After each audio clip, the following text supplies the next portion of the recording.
Azure Blade shimmered into existence in his grip and was immediately swallowed by the shadow.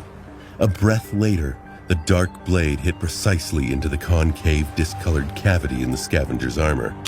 With a crack, the chitin broke, allowing the tip of the sword to sink deep into the scavenger's body.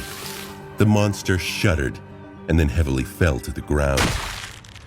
Sunny was thrown from its carapace, landing in the mud with a roll. That was almost easy. It was already over? As though to answer him, the spell's voice resounded in the air. You have slain an awakened beast, Carapace Scavenger. Your shadow grows stronger.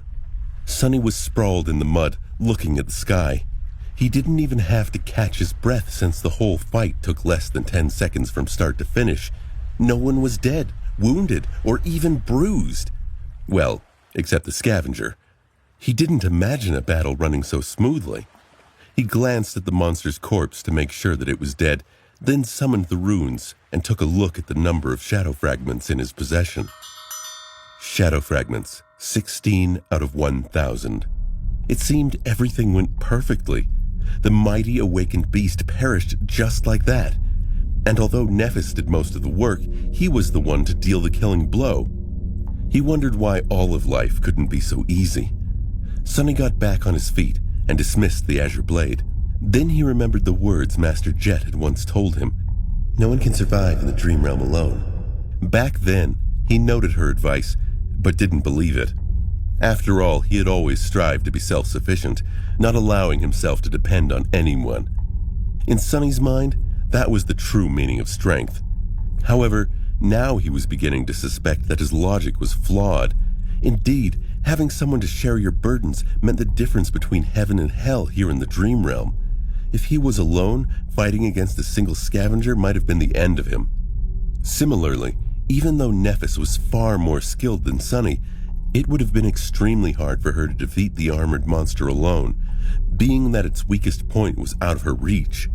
But together, they had accomplished it with relative ease. The whole was greater than the sum of its parts. In other words, there was strength in numbers that surpassed individual power. In that sense, being able to depend on a group was not a sign of weakness, but on the contrary, an important facet of personal strength. Lone wolves would always be at a disadvantage. That was another lesson to learn. Was it possible he'd only ever valorized the virtues of self-reliance because he had no other option? Sunny walked over to Nephis and checked if she was okay. Apart from slight damage to her makeshift seaweed clothes, everything seemed to be all right. She glanced at Sunny. Memory? He shook his head. Nephis sighed. It seemed that she was a bit impatient to get herself a suit of armor of her own. If Sunny was a gentleman, he would have suggested to loan her the puppeteer's shroud for a while, but alas, he wasn't. The armor was extremely valuable and had cost him a lot. Plus, unlike Changing Star, the picture of Sunny wearing nothing but a seaweed loincloth would have been more disturbing than aesthetically pleasing, so he said nothing. Meanwhile, Nephis headed for the dead scavenger and said without turning her head, "Bring Cassia." With a sigh, Sunny turned around and left the clearing. Soon he approached the place where the blind girl was waiting patiently for their return. Hearing his footsteps, she flinched and raised her head. Sunny? Sunny's brow furrowed. He thought to himself, how did she recognize me? It must be the way I walk. Sunny cleared his throat. Yeah, it's me. Everything is over. Come on, I'll bring you to Nephis. Using the wooden staff, Cassia stood up and turned to him. Are you guys all right? Sunny smiled. Of course. We dispatched that critter in no time. Didn't even get a scratch. Cassia smiled with visible relief. Good. Oh, that's good. Oh, right, the rope. Sunny took the rope and guided the blind girl back to the clearing. On the way, he felt a bit weird. With the delicate girl walking behind him, he couldn't help but think of his little sister. As a toddler, she used to follow him around too, as though they were glued together. As the familiar pain stabbed him in the heart, Sunny gritted his teeth and tried to think about something else. It was all in the past anyway. Back in the clearing, breaking apart the scavenger's carapace. The shimmering soul shard was already in her hand. Without saying anything, she tossed it to Sunny. He caught the crystal and looked at her with surprise. "Why are you giving it to me?" Nephis blinked and stayed quiet for a few seconds. "I don't have pockets." Still a bit bewildered, Sunny put the soul shard into his rucksack. "Oh." He wondered why she wouldn't just absorb the shard. He opened his mouth to ask the question, but she seemed to realize something and added, "We'll divide the spoils later." Sunny nodded. "Ah, all right." Nephis, meanwhile, turned to Cassia and said, after some deliberation, "I was careful." Cassia smiled. The nightmare spell's words played over and over again in Sunny's head. Your shadow grows stronger. Sunny was feeling somewhere in between ecstatic and peeved. Throughout the day, they managed to kill 3 more scavengers, each time with not much risk to anyone except for Nephis. The process was largely the same. After discovering the monster, he would hide in the shadows while Nephis would act as bait. Then, when the time was right, Sunny would stealthily approach and finish the fight with a precise strike of the azure blade. To anyone else, maybe except Castor, dancing around a deadly awakened beast would have been a tall task, most likely ending with the dancer's death. Nephis, however, had managed to do it over and over again, seemingly without too much strain. What's more, her performance was based solely on skill, with no aspect ability involved. In that regard, even Castor couldn't have done better. She was swift, calm, and precise. Every move she made was calculated and perfectly timed. She seemed to innately understand the flow and logic of combat, which gave her the ability to roughly predict what actions the mindless beasts would perform in the next seconds. Then it was just a question of physical prowess to evade and even manipulate them to a certain degree. Sunny had always known that skill and experience were more important than raw power, but by watching Nephis, he vividly understood just how vast the difference between them was. Even though his divine aspect allowed Sunny to exert more strength and speed than Changing Star, in an actual fight, he would never stand a chance. Of course, he was also an important part of every encounter. His role as the finisher was not trivial, and not just anybody would have been able to accomplish 4 kills with 4 strikes. Even though Sunny was not taught any elaborate techniques, he was still a somewhat experienced fighter. He had good physical coordination, combat intuition, and, most importantly, a cool-headed mentality. Not to mention the fact that they were only able to ambush the scavengers so effectively due to his shadow scouting them in advance. All in all, it was almost equal cooperation. Still, watching Nephis fight was nothing short of sobering. Trying not to get too dejected, Sunny summoned the runes. It read, Shadow Fragments, 22 out of 1,000. He'd earned 8 just today, which in his evaluation was excellent. Currently, they were waiting on the edge of the labyrinth path, leading directly to the giant statue of the Headless Knight. There was a group of scavengers between them and the statue, moving past without any haste. The sunset was near, but they still had time. Slowly, minutes flowed by. At some point, Nephis gave the command to move. Helping Cassia along, Sunny followed Changing Star and quickly traversed the open space between the labyrinth and the statue. Now they only had to get on top of it. However, it wasn't that easy. Scaling the 700-foot-tall monument would have been hard in normal circumstances, but now they also had to somehow pull Cassia up. Leaving her behind until they were at the top would not have been safe. In the end, Nephis and Sunny took turns pulling the rope every 20 meters or so. Cassia would hold onto the rocks and wait until they climbed higher, and then the process would repeat. It was slow and torturous, and by the end, Sunny's muscles were sore and almost on fire. But they managed to get to safety before the dark waters washed them away. As the night began to descend, the 3 sleepers sat in the center of the circular stone platform and rested. As they did not bring any materials to make a fire, and it was already too late, there was no way to cook food. They ended up chewing on the strips of dried meat, passing the bottle of limitless water around. After some time, Nephis gave Sunny a sign to take out the spoils of today's journey. He took out the 4 shimmering soul shards and put them on the ground. Without any discussion, Changing Star moved 2 crystals in his direction and took 2 for herself. Then she gave 1 of hers to Cassia. Sunny watched it in silence. By the time Nephis and Cassia had absorbed their soul shards, he still hadn't made a move to take his. After a while, he took another crystal out of the rucksack and moved all 3 to Nephis. The silver-haired girl looked at him with surprise. "Don't you want to grow stronger?" Sunny grinned. "Of course I do. But these won't do me much good right now. It's no secret that you're the main fighting force of our group." He sighed. "The stronger you are, the better our chances of survival will get. Plus, it's not a gift. It's a trade." Nephis raised an eyebrow. "A trade? What do you want?" Sunny, deliberating for a few seconds before answering. "It's rather simple. I will give you these soul shards, and all other soul shards I can earn on the way to the castle." Then he looked her in the eyes and said, "In return, you will teach me how to fight." Nephis smirked at Sunny. "Do you think you can handle it? I won't take it easy on you." In earnest, Sunny wasn't sure. Nephis's skills were so far above his that she may run him ragged. He may be weak and sore and in constant pain, but he was the one who brought up the idea. He felt his stomach flip and feared that he'd just gotten in way over his head.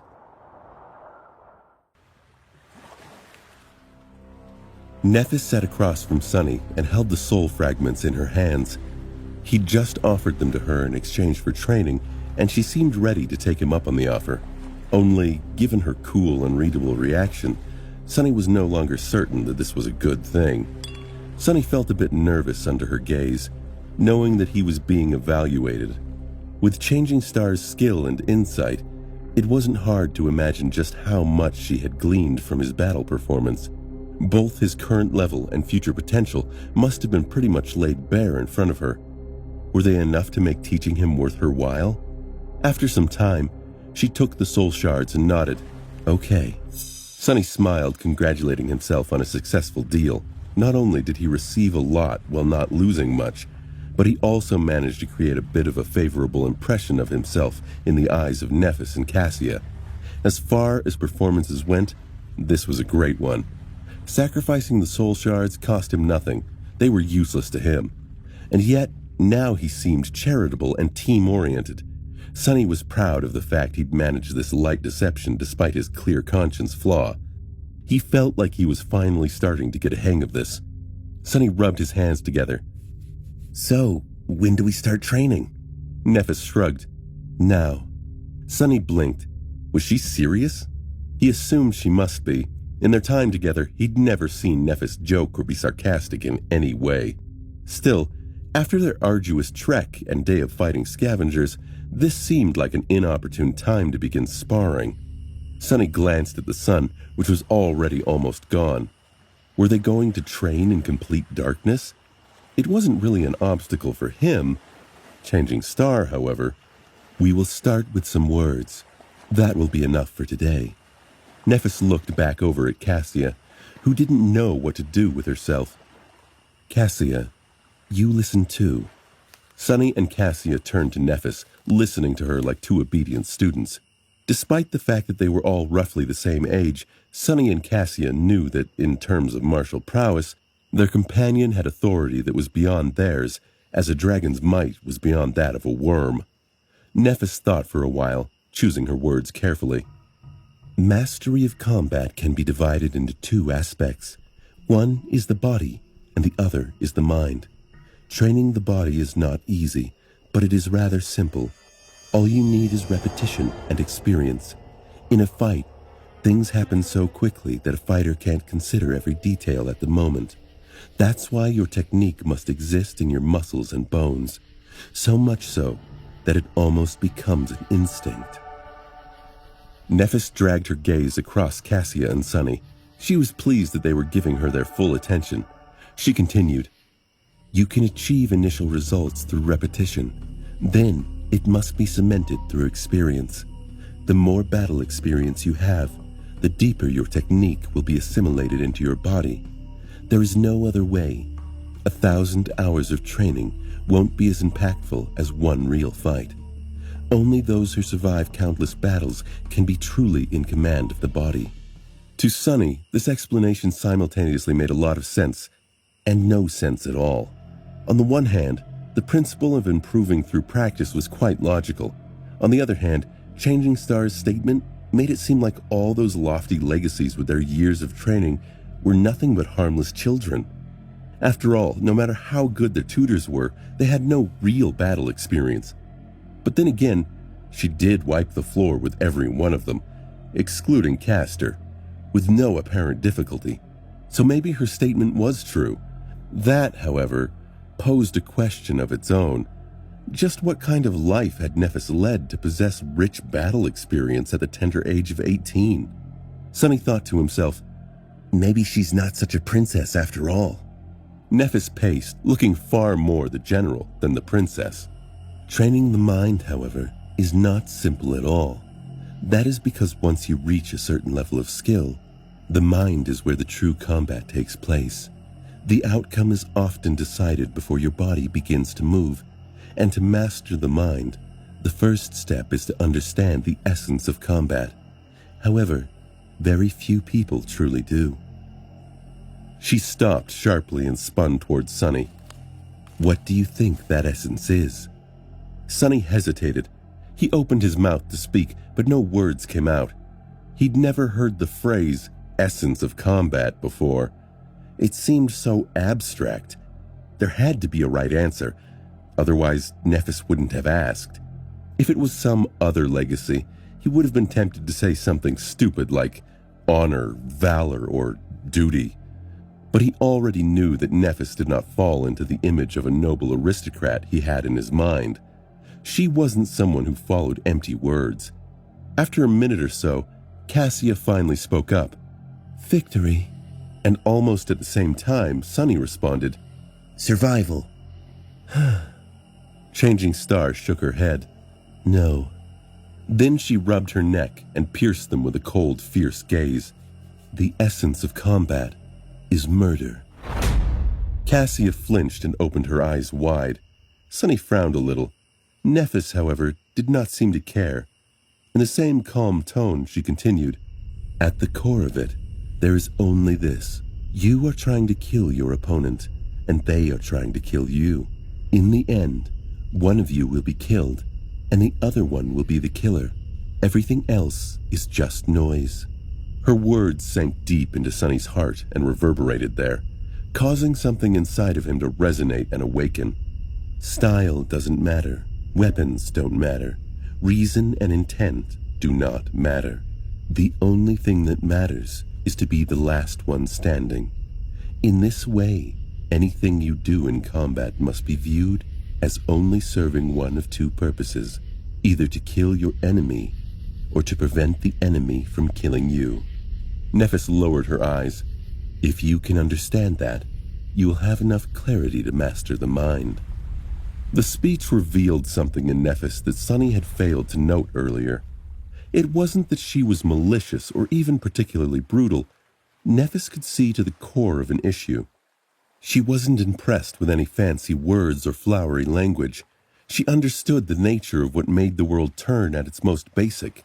In Sunny's experience, kids didn't get that kind of insight the easy way. She was a woman without pretense, and he was more convinced than ever there was some tragedy at the heart of it all. Obviously, her whole family had died, and yet Sunny got the feeling it was more than that. Nephis sighed. Take these words to heart. Sleep on them. We can start physical training in the morning. After Nephis's speech, Sunny couldn't fall asleep for a long while. He lay on the cold stone, looking into the darkness and thinking about what Nephis had taught them. Repetition, experience, clarity. These were the three keys to becoming a fearsome warrior. All three were important, but the last one was the most vexing. Was every battle really as simple as Changing Star had made it? Was there nothing at the core of being a warrior other than the cold will to kill? Intuitively, he felt that it was indeed so. This ruthless truth was, in a sense, an amalgamation of all his life experiences. After all, for someone like him, life was nothing but a constant battle for survival. Someone always won, and someone always lost. The former got to live for a few more days. The latter, no one cared what happened to them. Of course, life was life, and combat was combat. To most people, they weren't one and the same. But what about the awakened? The sole purpose of their existence was to fight against the nightmare creatures. Very few could escape that fate. After coming to the academy, Sonny allowed himself to think that he had escaped the fate of always having to struggle at the edge of survival. But now, it seemed like he had just exchanged one battle for another. This was an uncomfortable thought. However, if he looked at it from a different perspective, did it actually mean that he always had a crucial advantage? Most of those chosen by the spell were forced to somehow adjust to this merciless way of life. But he had always lived like this. Was he actually one of the few perfectly suited to be an awakened? With this thought, Sonny fell asleep. Sonny's eyes snapped open. An ear-piercing scream rang out in the early morning hours. His heart thumped in his chest, and his palms started to sweat. What the hell happened? Had some nightmare creature found them up here?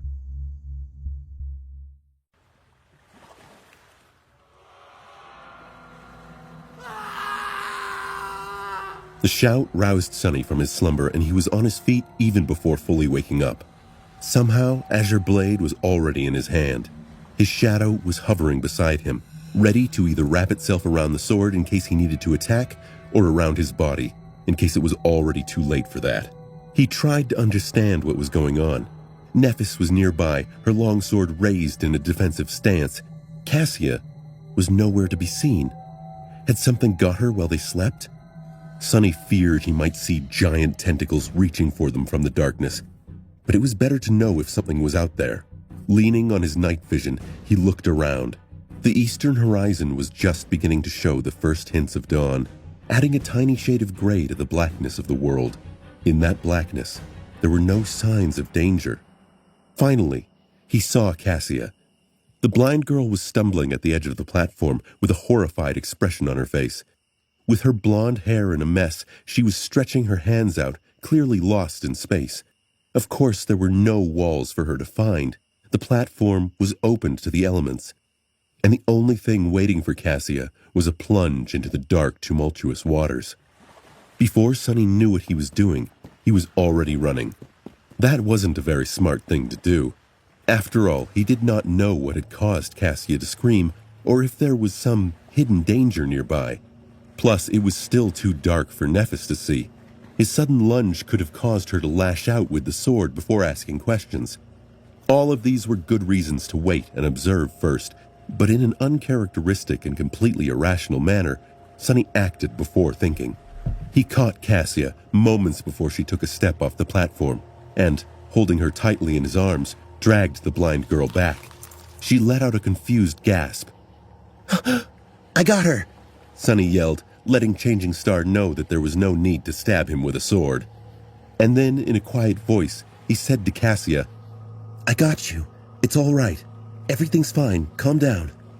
He felt the girl's body trembling and looked around again, trying to understand what had scared her so much, but there was nothing.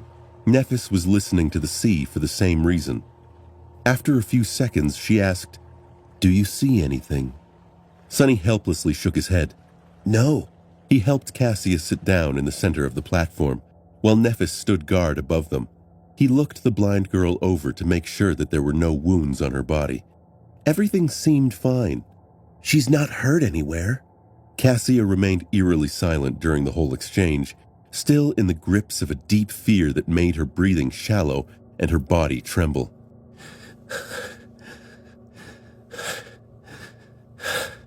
Changing Star looked down. Although her face remained indifferent, he could tell that she was a bit flustered.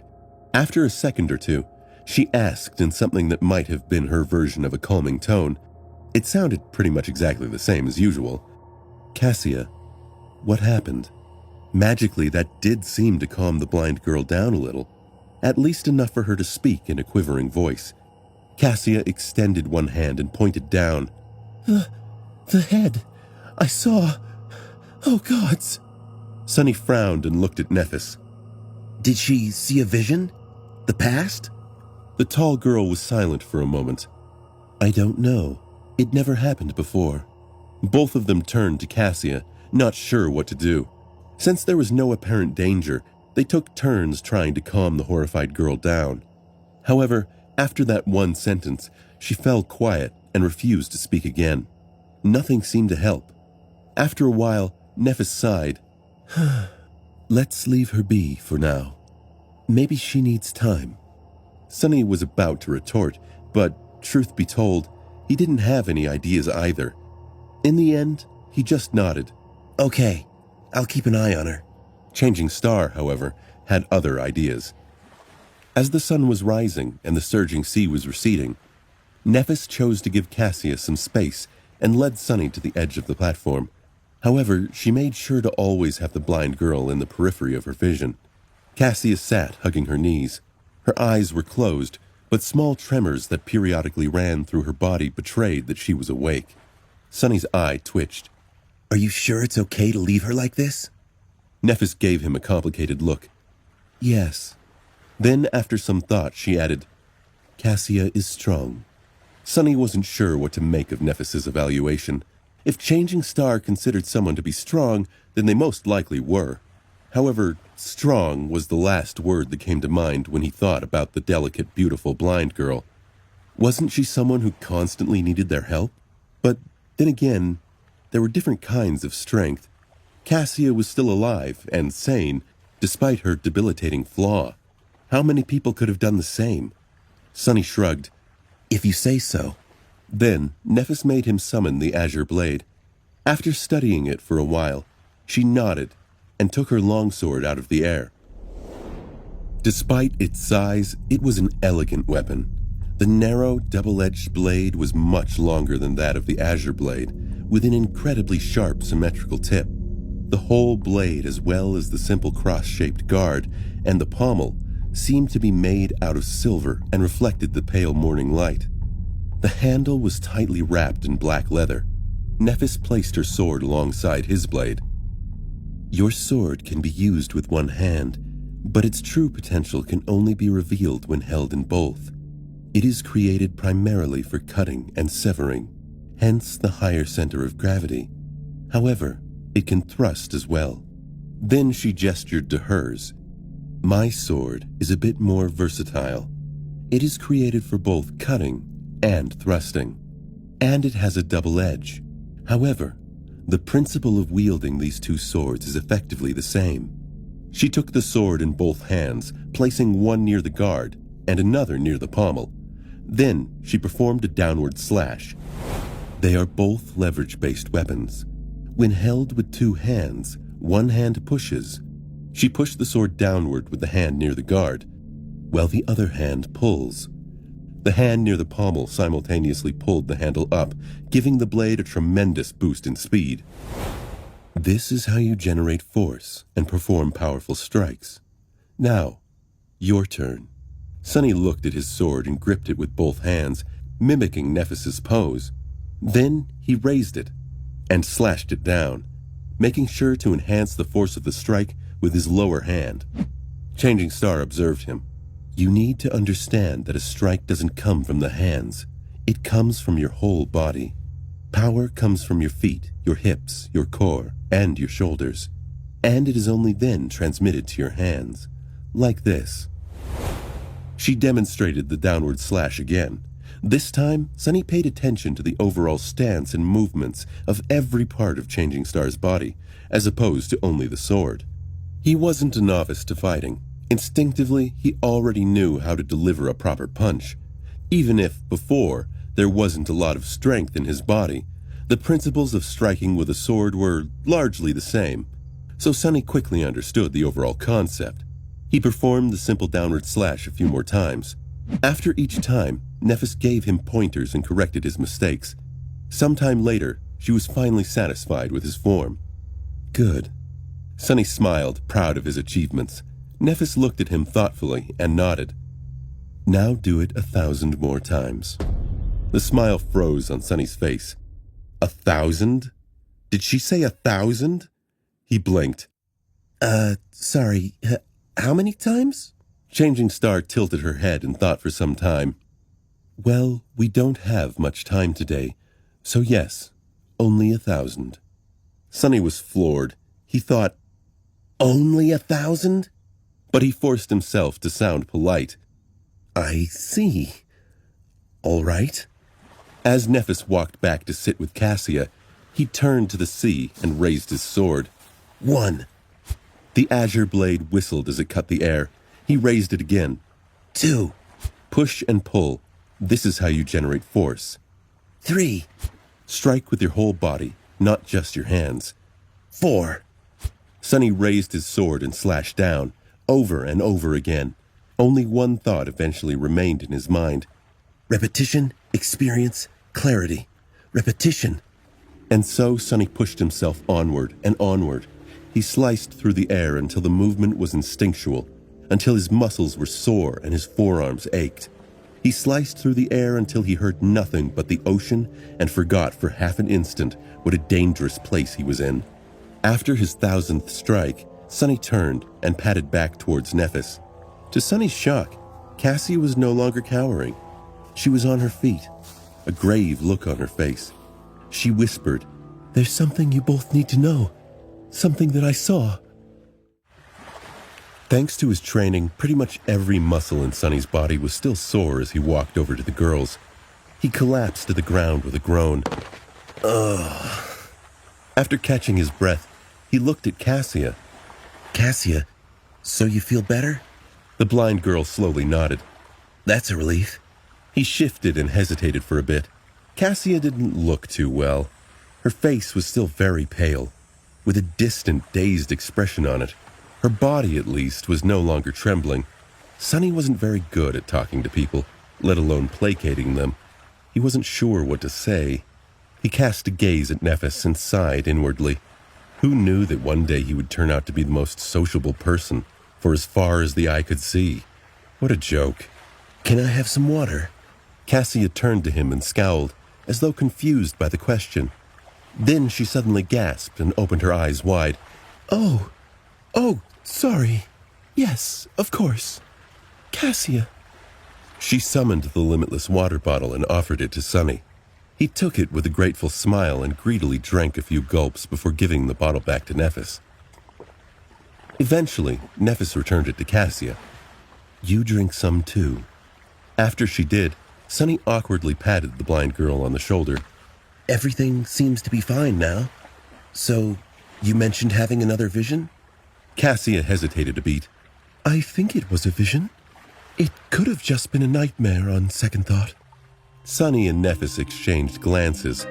They both doubted that what Cassia saw was a simple nightmare. After all, people usually do not dream in the dream realm.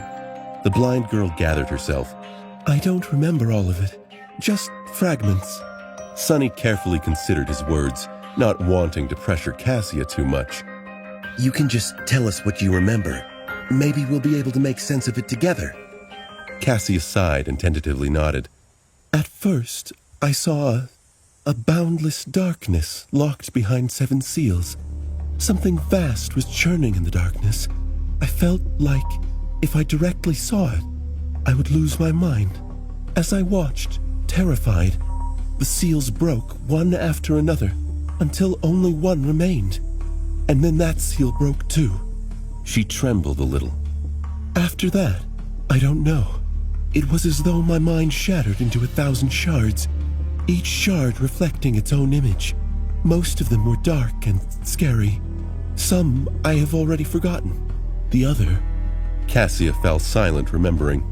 I saw the human castle again, only this time it was at night. There was a lonely star burning in the black skies, and under its light, the castle was suddenly consumed by fire. The rivers of blood flowing down its halls.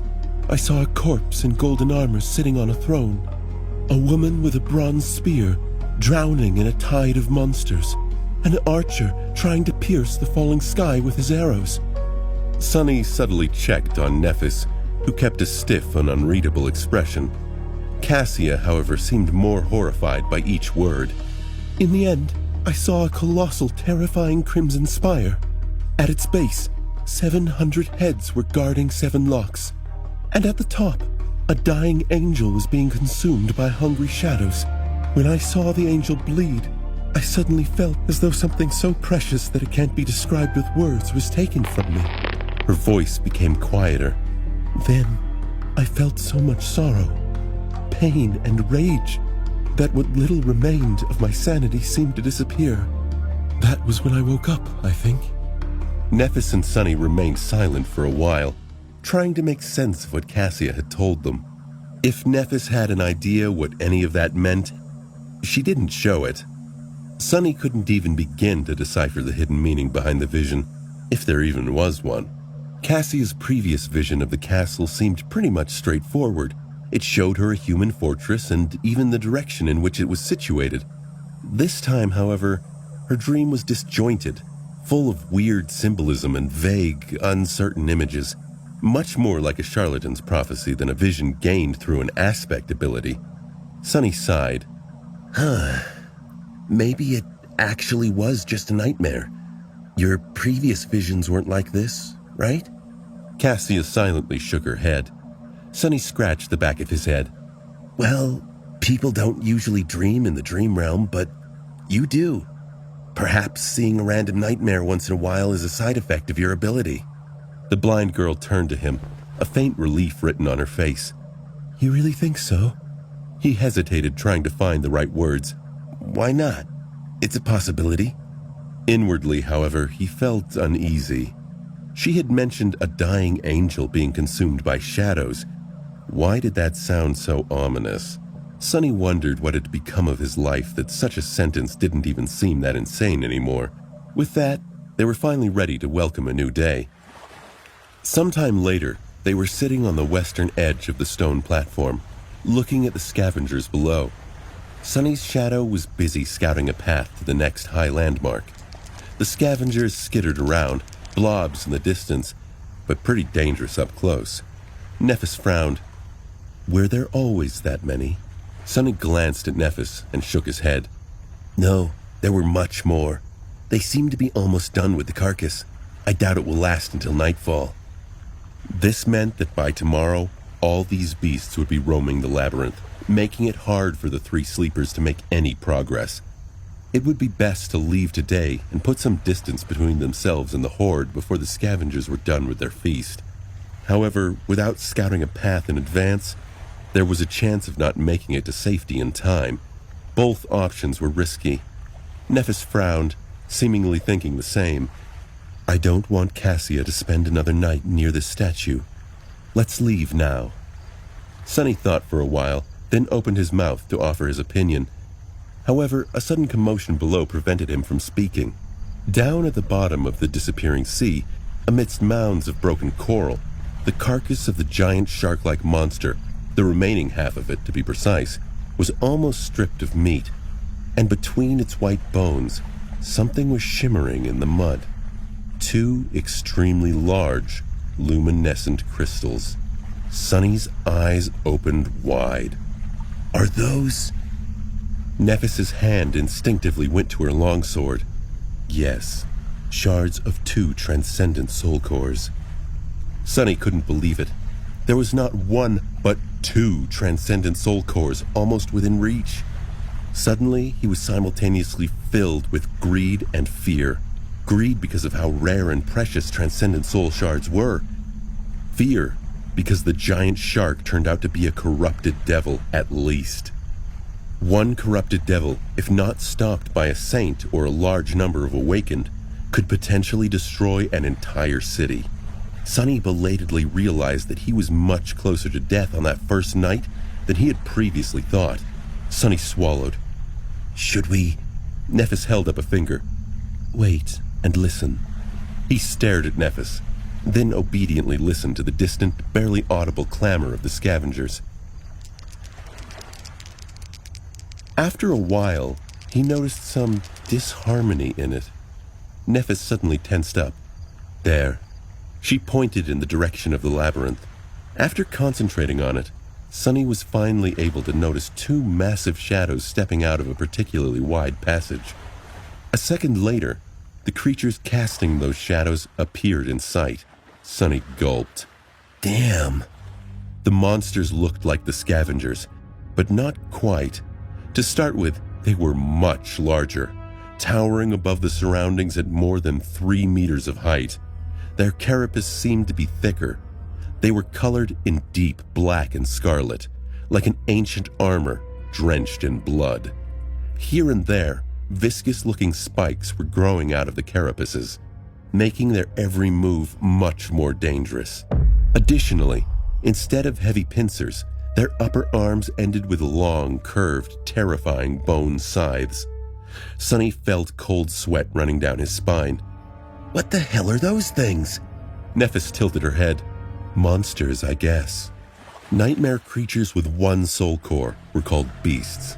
They were dangerous and strong, but mindless. If they were able to develop or were created with a second core, they became monsters. Monsters were much more devastating and possessed some rudimentary warped form of intelligence. They were the next step in a nightmare beast's evolution. And these two seemed to be bigger, deadlier versions of carapace scavengers. Sunny and Nephis watched as the two monsters approached the carcass. The scavengers were visibly afraid of them, rushing to get away. Those who were too slow were mercilessly thrown to the side or cut apart by the bone scythes. Rivers of azure blood were flowing into the mud. Sunny wondered if these monsters somehow understood the value of a soul core. Is that what drew them here? Finally, the monsters reached the carcass. Each of them took one of the shards. However, instead of absorbing them, they simply turned around and carried the precious crystals away. The scavengers made their way, following the shards with their little hungry eyes. Sunny blinked and looked at Nephis. Do we still leave now? Changing Star frowned and hesitated. A few moments later, she shook her head. No, we'll go tomorrow. Then she turned west and observed the retreating monsters. Get your shadow to follow these two back. Sunny felt his stomach drop. Nephis meant to hunt those Goliaths? Surely they'd be killed. The monsters that had emerged from the labyrinth were utter nightmares. They had been huge and vicious, even to their kind, and Sunny was simply pleased the beasts had left them alone. Nephis wasn't so easily contented. She looked at Sunny. Can you scout ahead? See what those nightmare creatures want with the soul cores. Sunny frowned. He stood at the edge of the platform and tried to get a good look at the bizarre coral maze they were up against. He knew the creatures had been heading west, but given their size, they were surprisingly fast. Because of the shadow fragments Sunny had absorbed in the last few days, the range of his shadow control had increased a little. However, it was still far from being enough to explore deep into the labyrinth. He shook his head grimly. I don't know how much help I can be. All I know for certain is that they went that way. Sunny pointed to the west and prayed Nephis would let the subject drop. Nephis was quiet, deliberating in her shrewd, unreadable way. After a moment, she sighed. The day promises to be full of hardship, and our bodies weren't able to recover well last night because of the commotion. We should take some time to rest here. There is no telling where we might find safety ahead. Sunny felt his whole body relax. Nephis didn't want to hunt the colossal beasts.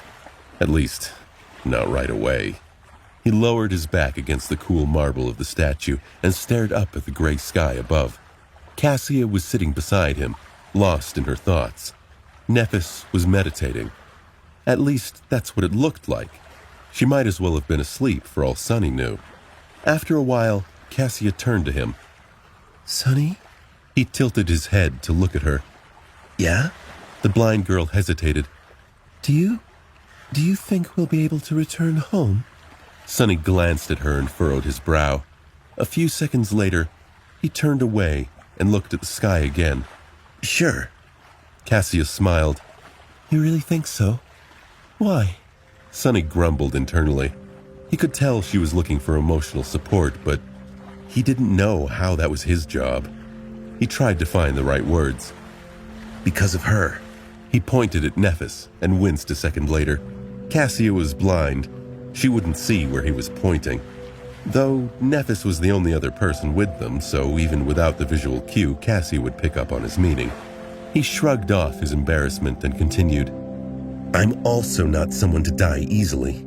In fact, I'm willing to bet you couldn't have found a better duo of sleepers to escort you across the dream realm. If anyone can survive this, it's us.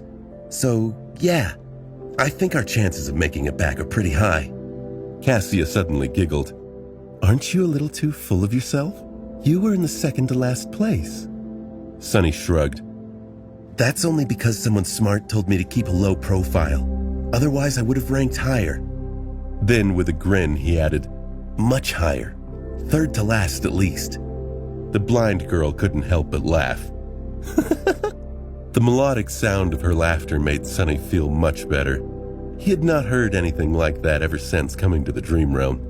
It was nice to see that people were still able to preserve a bit of mirth, even in this hellish place. Come to think of it, this was the first time he heard Cassia laugh at all. Back in the academy, she was always dull and bleak. After this sudden outburst, Cassia's expression slowly turned wistful. What do you miss the most about home? Sunny tried to think of something, but failed. He wasn't sure that he even had a home in the real world. The tiny room he had been renting previously was nothing but a temporary shelter from the rain. As for the real world as a whole, his life there wasn't that pleasant either. I don't particularly miss anything. Cassia was very surprised. Really? You don't miss your family? Sunny smiled. I don't have a family. Well, I guess I have a sister somewhere. But we haven't seen each other in many years. Cassia chewed her lower lip. Oh. The blind girl was quiet for a beat, but began to speak again before the awkwardness got too intense. I miss my family the most. There was a longing and sadness in her voice. Mom and Dad must be really worried about me right now. No, actually they wouldn't be worried. They would be heartbroken. They must think that I'm as well as dead already.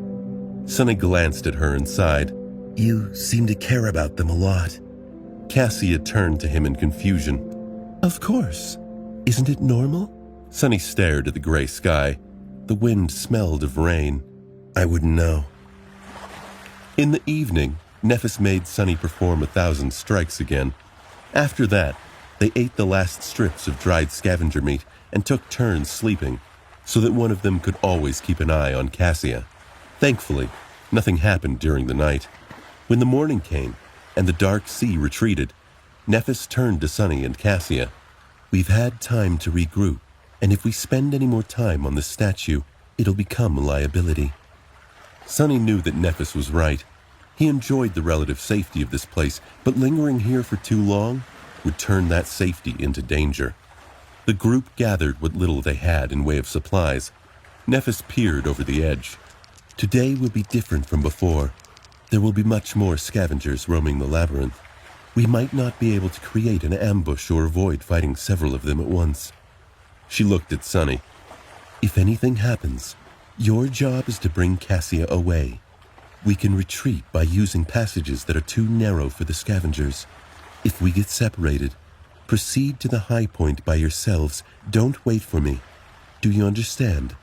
With a somber expression, he gave her a nod. Nephis returned it. Good. Time is of the essence, so let's go. With that, she began the descent. After Nephis reached a point 20 or so meters below them, she found Purchase and waited. Using the golden rope, Sunny lowered Cassia down. Just like while climbing up, they took turns helping the blind girl. Luckily, climbing down the statue was much easier. Soon, they reached the ground. Entering the labyrinth, the trio moved forward with haste. The shadow was ahead of them, scouting for monsters and optimal paths. Despite that, their progress was slow and chaotic. They had to constantly change direction to avoid groups of scavengers, often ending up in dead ends or moving further away from their destination. Sunny, who played the role of the scout and navigator, felt his brain slowly starting to boil. At some point, however, they inevitably ended up in a situation where a fight was unavoidable. There was a large group of scavengers at their heels, and a pair of them blocking the path ahead. Neither of the two groups had noticed the sleepers yet.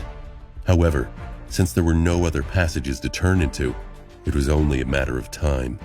Nephis considered their options for a few seconds. There was a scowl on her face. "If there's only two, we can take them." Sonny looked at her with uncertainty in his eyes. "But there's no time to set up an ambush." He wasn't quite sure how they could fight two scavengers at once. Despite how good of a teacher Nephis was, he only practiced with the sword for a day. Facing against a scavenger alone was risky. Changing Star shrugged. "It's almost the same. I'll attack first. You follow behind in the shadows and finish one off once they turn. Then, we kill the second one together." The whole plan was based on the assumption that Nephis could survive under the onslaught of two scavengers, both attacking her simultaneously. Sonny was very impressed by her prowess, but he wasn't sure that it was possible. There was a large probability that Nephis would die. And if they lost Nephis, Sonny and Cassia's odds of escaping the Dream Realm dropped dramatically. Sonny remembered that Nephis wasn't present in Cassia's first vision. But what else could they do? Sonny glanced behind him. He could hear the roiling of a pack of scavengers. Turning back would only force them to take on a whole group of these beasts. A bit rattled, Sonny gritted his teeth. "All right, let's go." Nephis summoned her sword and charged into battle. Cassia rested her palm on the rough coral and squeezed into the small alcove of the maze. She was annoyed at how helpless she constantly felt, but the last thing she wanted was to be a hindrance to Nephis and Sonny when they battled the scavengers. She could hear the beast's distant legs cracking and creeping. But as she pushed past that, she could also hear the faint but determined footsteps of her companions. Nephis held her longsword at her side and proceeded toward the two hulking silhouettes ahead of her. She walked with a fire and determination. With her lips pursed together, Nephis threw over her shoulder. "Keep up." Sonny lagged, not frightened in his movements, but cautious. He felt a flush of shame at her command and began to move faster. Then, like a runner preparing for a race, Nephis got down on one knee, inhaled deeply, and lunged forward. Sonny dove into the deep shadow cast by the wall of the labyrinth and followed, running as fast as he could. However, the distance between them kept growing. Suddenly, he remembered walking behind Nephis as they crossed the bridge to the academy. Was it his fate to always follow behind her? Changing Star's running speed was incredibly fast. She was practically flying through the air like an arrow let loose from a bow. One of her arms was stretched backward, holding the sword with its point to the ground. The other was cutting the air with each stride. It took the two scavengers a couple of seconds to realize what was happening after noticing her. By that time, she was almost upon them. With madness burning in their eyes and viscous saliva dripping from their mandibles, the monsters screeched and charged forward. Nephis did not slow down, as though planning to ram them with her body. Sonny's heart skipped a bit. 4 terrifying pincers shot through the air. At the last moment, Nephis fell backward, falling on her side. The inertia carried her forward, and she slid through the mud, passing between the scavengers. Then, she twisted her body and stopped herself by plunging the sword into the ground. A bit slower, and she would have been impaled by one of the scavengers' legs. Sonny shook his head. "Crazy! She's crazy!" By the time Changing Star got back to her feet, one of the scavengers had already turned around. However, Sonny couldn't see what was going on as his sight was blocked by the bulky carapace creatures. He only heard the sound of chitin striking against steel. There was no time to worry about that anyway, since he had his own problems to solve. Due to the insane maneuver that Nephis had pulled off, the second scavenger lagged a little behind the first one. It was just about to turn around when Sonny finally got close enough to launch an attack. Silently cursing, he ran up a narrow protrusion on the coral wall and jumped, aiming to pierce the weak point at the scavenger's back from above. His shadow was already wrapped around the azure blade, but at the last moment, the scavenger suddenly moved, slightly turning its torso to the right. The blade missed the concave spot where the armor plates connected, and instead, hit one of them square in the center, sliding helplessly across adamantine chitin. Shit! Instead of killing the beast with one decisive blow, Sonny ended up dealing no damage at all. What's worse, he landed right on top of the scavenger, practically hugging it from behind. In the next moment, the scavenger shook its carapace, throwing the irritating human off. Sonny flew sideways and crashed into the labyrinth wall, feeling breath being knocked out of him. Suffocating and disoriented, he fell gracelessly into the mud. Not good. By some instinct, Sonny rolled to the side. Something tore past him and hit the wall, sending pieces of crimson coral flying through the air. Then he was lifted into the air and thrown backward. But by that time, however, he had already come to his senses. Twisting his body, Sonny managed to land on his feet and take a few steps back without falling. In the next second, his sword was in front of him, held in both hands just like Nephis had taught him. The scavenger was already charging at him with a menacing fire burning in its eyes. Sonny took a deep breath. Repetition, experience. The shadow flowed from the azure blade to his hand, then spread to his arm and shoulder, and then finally covered his whole body. Sonny instantly felt stronger, faster, and more resilient. But was it enough? No. To survive, he would also need some luck. One pincer flew at him from the right, the other from the left. There was no time to retreat or dodge sideways, so instead, Sonny did something that made every instinct in his body scream in protest. He jumped forward, closing the distance to the charging monster. The pincers clashed together with a loud clack behind his back. Instinct or not, it was the only logical step. After all, the attack range of his sword was much shorter than that of the scavenger. He could only fight back by getting close. Before the beast had time to react, Sonny did what he had recently done thousands of times. His muscles moved even before his mind gave the command. With one fluid motion, he raised the sword over his head and slashed downward, pushing with one hand while pulling with the other.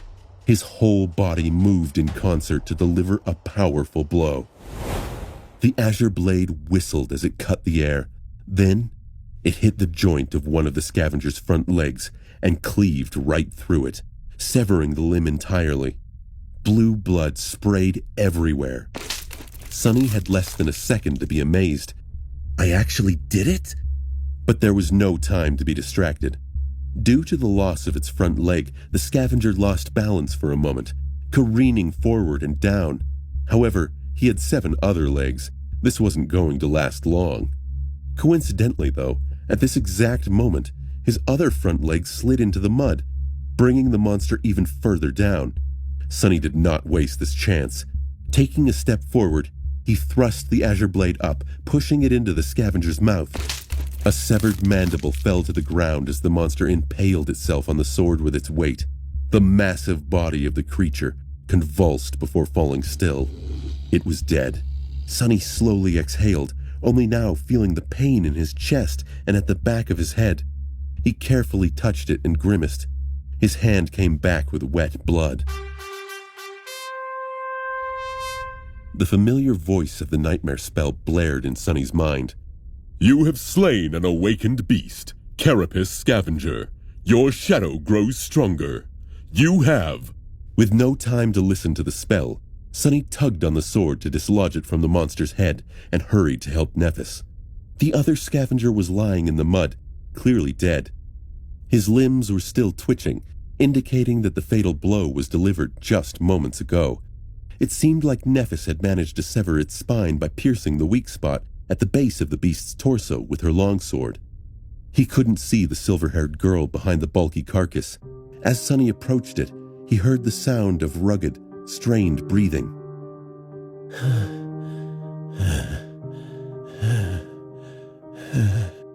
Then a shaky voice came from behind the scavenger. Very level. Don't come any closer. In the deathly silence of the battle's aftermath, Changing Star's voice sounded strange and subdued. Sonny suddenly felt as though someone had squeezed his heart in a fist. Steeling himself, he took another step forward. Nephis was standing in front of the dead scavenger, trying to catch her breath after the intense fight. There was a bloody gash on her shoulder. However, it didn't look life-threatening.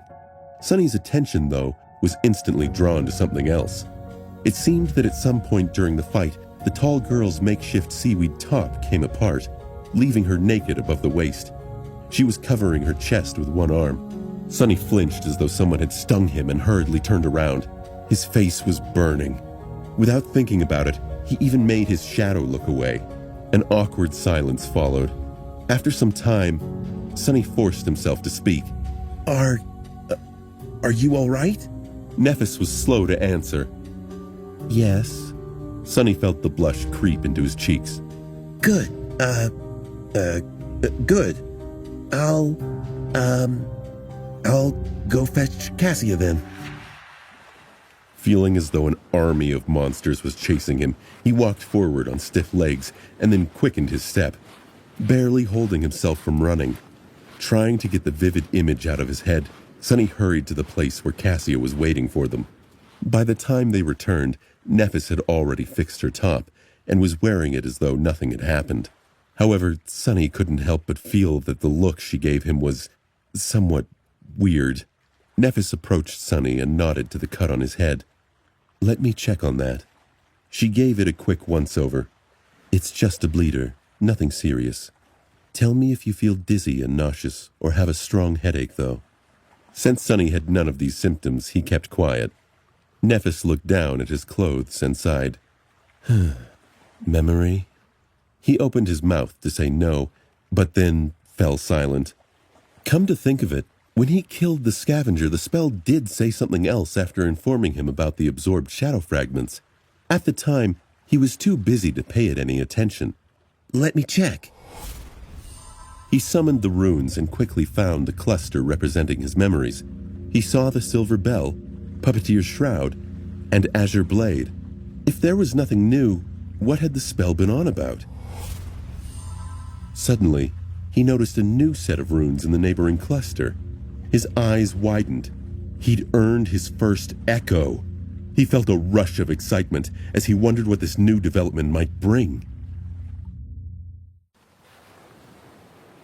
Sunny stood in the midst of the massive seaside labyrinth with two felled carapace scavengers splayed out on the sand. He'd just undergone his most vicious battle since the first nightmare, but he survived, and now it was his time to be rewarded. He summoned his runes to see what the nightmare spell had bestowed on him, and was floored to see he'd now acquired an echo. Sunny couldn't believe his eyes, but the runes read clear as day. Echo, Carapace Scavenger. Echoes were an extremely rare type of reward that Awakened could receive after slaying nightmare creatures. Many Awakened mowed through mountains of nightmare creatures without ever acquiring an echo. In many ways, echoes were similar to memories, but because they were so much harder to find, they were considered precious. In the real world, an echo could be sold for an unimaginable sum of money, likely more than Sunny had ever seen in his life. Without delaying it much further, he dove into his sea of soul. There, very few things had changed. A lonely black sun was still hanging over the calm, silent waters. It was orbited by spheres of light that represented his memories. This time, there were 3 of them. Just like before, Sunny couldn't get rid of the feeling that something was stealthily moving just beyond the periphery of his vision. However, Sunny was far too preoccupied with his echo to focus on that now. He wondered how it would manifest in this plane. Sunny stared up and noticed a large sphere of light hovering in the Shadow Core's orbit. It seemed to thrum with energy, vibrating as if it were alive. This orb was bigger than the memories, and Sunny felt himself instinctively reach out to it. The orb began to descend. The sphere slowly floated down and touched the dark water. As Sunny came closer, walking on the surface of the sea, its radiance slowly faded away, revealing the monster contained within. A hulking, menacing carapace scavenger was calmly standing in front of him. There was no madness in its eyes, or any feeling at all for that matter. After all, it wasn't really alive. It was just an echo. Shining runes appeared in the air around the scavenger. Sunny's eyes flit over the runes, taking in all he could about the echo.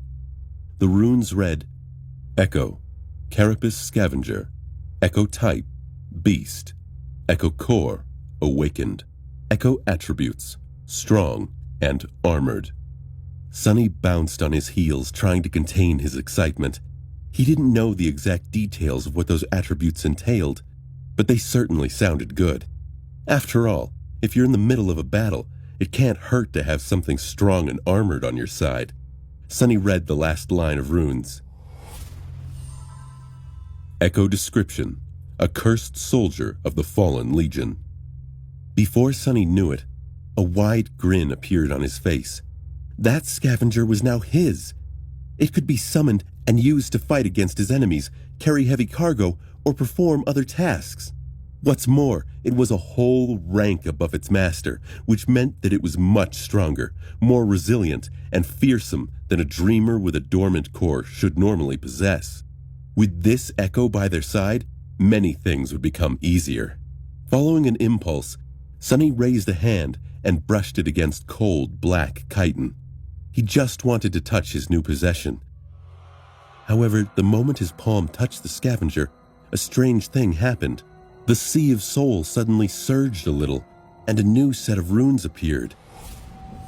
Transform Echo into a shadow. Sunny flinched and snatched his hand back. What the hell is that about? He had never heard anything about transforming echoes into something else, let alone shadows. Then again, he had never heard about shadow cores and fragments, too. Sunny blinked. It seems my aspect holds more secrets than I thought. Sunny was curious about what this transformation might entail. He was very pleased with the echo already, but what if it could get even better? What if he had the potential to make his echo stronger or more versatile, and he avoided it out of fear? There was obviously some risk involved. He didn't know when he'd get another echo. If he'd get another echo. If this transformation squandered it, Sunny would never forgive himself. Sunny licked his lips and hesitated. Everything about his journey had been so different for him. He was a child of shadow, after all. He had to know what this meant. Yes, transform it. Sunny braced himself, but nothing happened. A moment later, the runes changed. Not enough shadow fragments to perform a transformation. Shadow fragments required, 100. Current shadow fragments, 24. He frowned, disappointed. I see. So there is another use for the fragments. They can either enhance my own core or do something weird to echoes. How do I know which use is more beneficial without knowing what a transformation actually does? Sunny reminded himself not to get too disappointed. This echo was plenty useful by itself. Sunny felt that it would be wiser to concentrate on strengthening himself, at least for now. Sunny sighed. I'll experiment with it later. The teen closed his eyes and breathed deeply. He felt himself exiting the Sea of Soul. Nephis and Cassia stood nearby, watching Sunny. When he zoned out, they had assumed he'd gone to the Sea of Soul to check his stats post-battle. But given how long he was taking, Nephis knew there had to be a development. As his eyes fluttered open, her inquisitive gaze was on him. Well? Sunny grinned. I got an echo! Nephis's pupils slightly widened, and she clenched her jaw in silence. Cassia, on the other hand, was more expressive. An echo? You actually got an echo? Sunny beamed proudly. Yes! Since the larger group of monsters was now minutes away from catching up with them, Sunny didn't waste any time and summoned the scavenger. The hulking beast immediately appeared in front of him, seemingly sewn together from tiny sparks of light. Soon, its black chitin became fully corporeal. Following Sunny's command, it shifted a little and raised its mighty pincers. Nephis observed the echo with an unreadable expression. Then, a corner of her lip slightly curled up. Good. Sunny looked at her with a smile. I think we can task it with carrying Cassia. Outside of battle, it will help us the most. The blind girl's mouth fell open. Carry me? Like a mount? He chuckled and slapped the scavenger on its carapace. This bad boy can fit a petite girl like you with no problem at all. Trust me. I've been clambering these things a lot for the past few days. It's actually quite spacious on top of them, especially if they're not trying to kill you. Cassia hesitated. Well, okay. If you think it's for the best. Sunny and Nephis helped the blind girl to climb on top of the Echo. Then, they used the golden rope to create makeshift reins for Cassia to hold on to. After quickly retrieving soul shards from the dead scavengers, the sleepers hastily left the passage, narrowly avoiding another battle. With Cassia riding comfortably atop the scavenger, their overall speed dramatically increased. Sunny and Nephis were jogging in the front, hoping to recoup the time lost in the first half of the day and reach the high point with an hour or two to spare. From time to time, they had to take detours to avoid fighting groups of carapace monsters. However, with a monster of their own by their side, the mood and mental state of the three sleepers were much better. For the first time since coming to this place, Sunny felt somewhat calm. Of course, this calmness didn't last long. At some point, he noticed that the wind had picked up a bit. Almost simultaneously, Cassia asked them to stop. Nephis looked at her with deep frowns. "What is it?" The blind girl let go of the reins. Do you hear anything? Sunny and Nephis looked at each other and then shook their heads. "No. Why?" Cassia scowled. Help me get off this thing.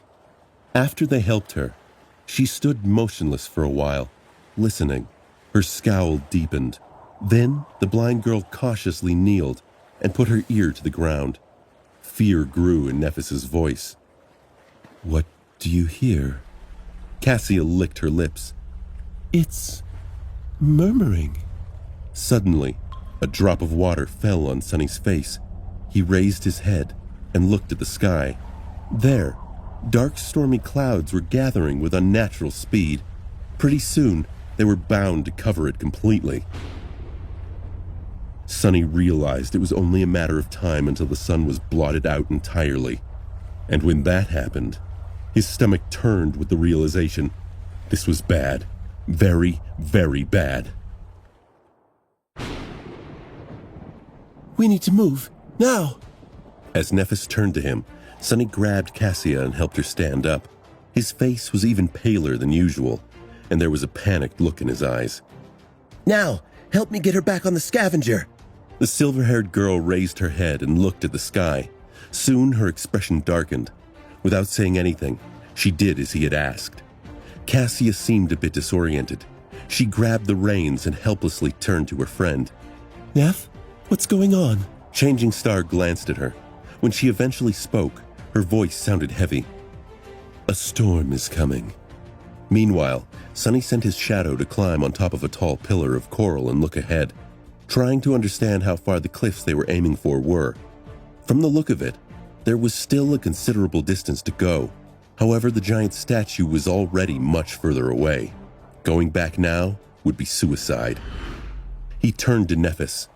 We're about 3 miles away from the cliffs. Do you think we can make it? She scowled. If we take the most direct route, maybe. Sunny hesitated, then asked, What about the monsters?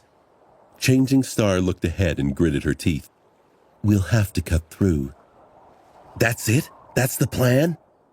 As he was fruitlessly trying to come up with some devious trick to save them, Nephis turned her head and glanced at him, puzzled. "What are you waiting for? Run!" As they darted forward, heavy drops of rain were starting to fall on the ground. Strong winds were howling between the coral blades, sending bits of mud and seaweed flying. With storm clouds gathering in the sky, sunlight dimmed, and a cold twilight descended upon the labyrinth. Sunny was running with all his might. He was leading their small group, choosing the straightest path toward the cliffs with the help of his shadow. Nephis was a step behind him. The scavenger carrying Cassia stomped through the mud with its 8 legs in the back. Without the need to avoid monsters and death breathing down their necks, they moved with amazing speed. Side passages and crimson walls were flashing past them in a blur. There was no need to hold back and conserve strength for the long run. If they were late to reach the cliffs by a minute, they were dead. They had to give it their all. Sonny was ready to fight a series of bloody skirmishes all along the way, but to his surprise, the inhabitants of the labyrinth did not give them much trouble. The scavengers seemed to be as panicked as they were. The bulky beasts were busy trying to hide inside the coral mounds or burrowing underground. On the rare occasions when one of them showed aggression, a quick slash of the sword or a threatening clack of a pincer was enough to make the monster change its mind. However, no matter how fast they ran, the storm was faster. The rain quickly turned into a pelting downpour, each drop becoming a torrent. The winds grew stronger, whipping against their bodies with enough force to make them stumble. The light dimmed even further. The sky was almost as black as night. Finally, a blinding bolt of lightning tore through the darkness. In the next moment, the ground under Sonny's feet trembled. He tumbled to the ground, rolling into the mud. He tried to stand up, but slipped and fell again. Someone's arm grabbed him by the shoulder and helped him rise. In the darkness of the storm, Sonny saw Changing Star's face. She opened her mouth and shouted, "Don't stop, run." He almost couldn't hear her behind the roaring wind and rain. By the time Sonny began to move, the dark, salty water was already as high as his shins. He gritted his teeth. The sea was coming back. He couldn't determine where the water was coming from, but with each minute, it was rising higher. Soon, it was up to his knee, then up to his waist, making running almost impossible. The speed of the group slowed down considerably. It was then, in a sudden flash of lightning, that they saw a dark mass of stone ahead. They had to make it to the cliffs. Almost at the same time, a terrible rumbling sound came from the depths of the labyrinth. Turning back, Sonny saw a colossal, crushing torrent of black water rushing through the crimson forest. Some distance away, a tardy scavenger was caught by it and thrown against the coral walls. The unbreakable carapace of the mighty creature cracked and burst open like a rotten egg. "Shit!" He turned to Nephis. "Time's up. Start climbing." She caught him by the arm. "Dismiss your echo." Sonny didn't know whether the scavenger could scale the cliff. In any case, Cassia wouldn't have been able to hold on if it did. He helped the blind girl get down and then sent the monster back to the Sea of Soul. Nephis lowered herself to let Cassia climb on her back, then tied them together with the golden rope. Not wasting any time, she gritted her teeth and stepped forward to grab onto the wet rocks of the cliff wall. They began the ascent, rushing to get as high as possible before the black torrent hit. After a few tense moments of climbing, Sonny screamed, "Brace!"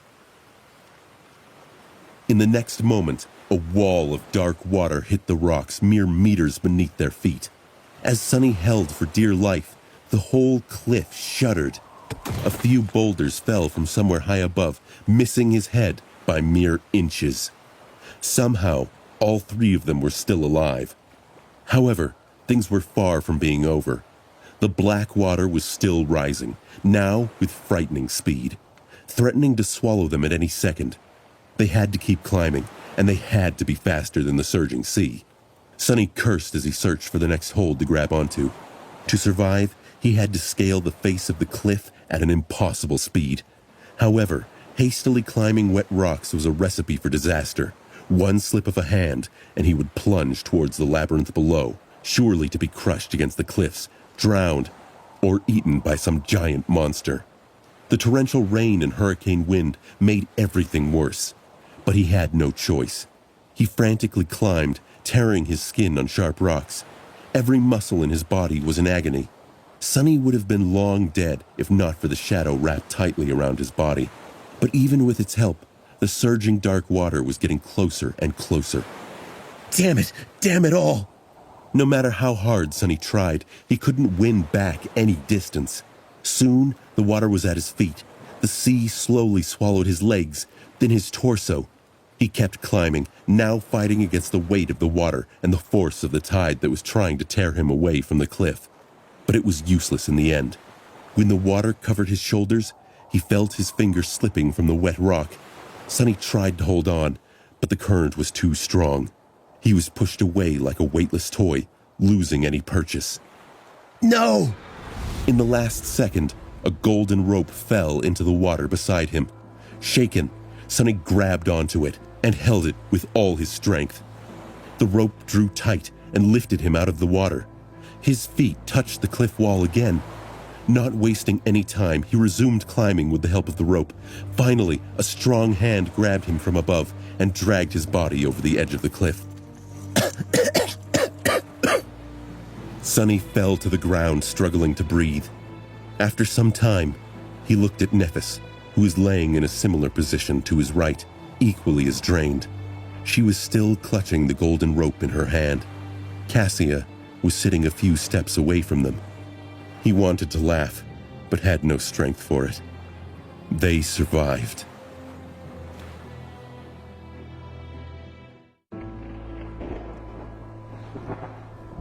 For a few precious minutes, Sonny simply lay on the ground, letting the rain hit his face. From time to time, a bolt of lightning arced through the skies, drowning everything in blinding light. But aside from those brief flashes, it was almost completely dark. If not for his attribute, he would have had trouble discerning the shapes of Nephis and Cassia, who rested nearby. He had to admit, the sound of the storm and sea was strangely calming now that he was out of immediate danger. He also enjoyed it.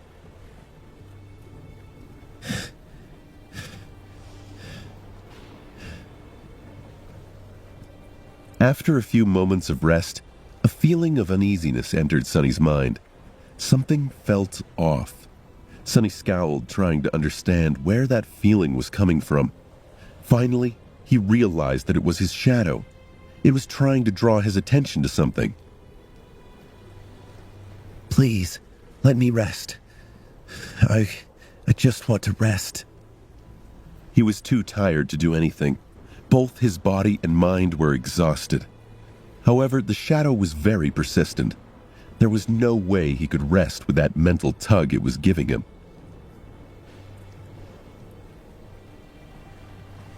It was persistent. Dread crept into Sonny's chest. Sonny moaned and rolled over on his stomach, then slowly stood up. Nephis turned towards him. "What is it?" He frowned. I don't know yet. Something feels off. "What do you mean, feels off?" Sonny bit his lip. It's my shadow. I think it saw something. Cassia shivered and inched closer to Neph. Following his shadow's warning, Sonny looked around, trying to find any sign of danger in their surroundings. Even with his vision, he couldn't see anything out of place. The upper part of the cliffs was well above the stormy sea, forming a small island. Its surface was rugged and uneven, with several protruding ridges breaking the line of sight. There was a large space between their group and the nearest ridge. That space was littered with piles of dirt and tall boulders. Nephis stood up and summoned her sword, the steel flashing in the lightning. "Do you see anything?" Sonny squinted into the distance. Not really. At that moment, another lightning flash briefly illuminated the small island. His eyes widened.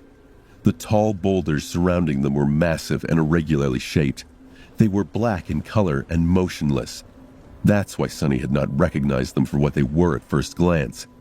All around them, scavengers were silently laying on the ground. Most were silent, but he saw one shift. Shit. Sonny froze, suddenly consumed by terror. The hair on the back of his neck bristled and stood up on end. 1, 2, 3, he lost count because of panic and gritted his teeth. 7, no, 8 of them. It seemed the 3 humans were not the only ones who thought of taking shelter from the dark sea on these cliffs. He trembled. These cliffs were a death trap. Noticing something on his face, Nephis tensed. "Sonny?" He slowly turned his head to her. Don't speak. Don't move. Just stay where you are. She followed his instructions without asking for the reason. However, a silent question appeared on her face. Cassia did the same. Sonny closed his eyes and breathed in, trying to calm his panicking mind and speeding pulse. There were no hopeless situations. Every problem had a solution. He just had to think of one. The scavengers did not attack yet, Maybe they were asleep or patiently waiting out the storm, trying not to move in fear of attracting more terrifying monsters. Maybe they simply did not notice the humans. He had no idea how well these creatures could see. Were they able to see in the dark? Probably not, or at least not as well as he could. They stayed silent, though he wondered if they could hear them over the churning waters and roaring thunder. There was still hope. Sonny opened his eyes and looked at the small island again, but this time his perspective was different. He saw the deep darkness, the clamor of the storm that drowned out most of the sounds, and the large distance between the scavengers. This was his territory. It was perfectly suited for a murderous shadow. He rolled his shoulders and stood tall, looking out over the landscape before him. Didn't he dream of becoming a silent assassin? Well, here was his chance.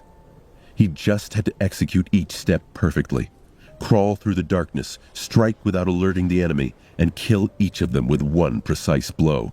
Rinse and repeat. He already knew their strengths and weaknesses. All that was left was to put that knowledge to the test. And even if he makes a mistake, there were other means to fall back onto. The Echo and Nephis could do their part if he were to land himself in danger. Yes, that could work. It had to. Sonny looked at Changing Star and Cassia. "I'll take care of this." Nephis blanched. What? What are you doing?" Sonny held his finger to his lips, quieting her. Then he stepped closer to the cliff edge and seemed to dissolve into the shadows. Under the cover of darkness, Sonny crept forward. His steps were soft and measured, his breathing controlled. He quickly determined the optimal order of attack to minimize the chance of being discovered and proceeded to the first target, a hulking scavenger that was the furthest away from the pack. Hidden in the shadows, Sonny suddenly felt calm and focused. He felt as though he was finally in his natural element. As the looming silhouette of the scavenger approached, he slowed down and circled around his target. The monster did not move, oblivious to the lurking threat that was drawing closer with each second. Sonny held his breath and prepared to attack. He only had one chance. Do it right. With that thought, he silently lunged forward. One step, two. Sonny jumped and easily landed on the monster's carapace. The azure blade was already in his hand, its steel dark. A moment later, it plunged into the weak point on the scavenger's back, piercing the chitin and destroying its brain. The quiet crack of the breaking carapace was quickly washed away by the rain. It was done. Sonny felt a sense of triumph appear in his heart and quickly suppressed it. This wasn't the right time to celebrate. Was dead. However, it wasn't Sonny still waiting for him in the darkness. While circling the target sword, he was focused on staying unnoticed the scavenger's corpse and not alerting the enemy to his presence before reaching the optimal position for an attack. Why was the spell silent? He only saw the monster's back. His kill. That's why he didn't notice the terrible wounds that ran from the top of the creature's torso to its segmented legs, turned around and looked by the scavenger. At first, he was afraid that the beast was still alive. Carapace had been cut open like a tin can. It was the scavenger's flesh, and mangled organs could be easily seen through the large gap. Noticed something that he had missed before. Blood. Blood streamed down its body, only to be washed away by the storm. Sonny gulped. He might have felt awkward about performing a perfect ambush on a long-dead monster, but he was overwhelmed with fear of whatever had killed it in the first place. Looking around, he hesitated and summoned the azure blade back, then wrapped himself in the shadow. The small island was silent except for the howling of the wind. The rain was still falling, forming a constant veil that hid away all details and distant objects. A rare flash of lightning sometimes flooded this bleak world with stark whiteness. Then, a thunderclap would come, making the skies tremble. With cold fright settling deep into his bones, Sonny cautiously moved to the next scavenger. He could tell from some distance that it was also dead, but he inched closer to make sure. Indeed, he was right. The creature was severed almost completely in half by the unknown assailant. Its wet innards were laying on the ground in a messy pile. The darkness had long ago stopped being comforting, instead growing increasingly terrifying and oppressive. Sonny shivered. By the time he checked on all 8 monsters and confirmed that they were all dead, he was nauseous and scared out of his wits. When Sonny first realized that the black shapes were in fact scavengers, he thought that the situation was as bad as it could get. Now, he wasn't so sure. He was pretty convinced that things had gone from bad to worse. Standing near the last scavenger, Sonny observed his surroundings and thought about returning to Neff and Cassia. Maybe the terrifying killer had already left the island. They could just hide and hope for the best. He wouldn't be alone, at least. However, not knowing what kind of danger was hiding in the darkness would drive him insane long before the morning came. Plus, with his fated attribute, hoping for the best was a fool's errand. That's why, although his body was covered in cold sweat, Sonny gritted his teeth and slowly walked toward the ridge that was obscuring the rest of the island from him. Coming close, he started climbing, trying to be as quiet as possible. The ridge wasn't very high, so he was able to scale it without much effort. Sticking close to the rocks, he raised his head and looked down. Then, he immediately wanted to let go and fall to the ground.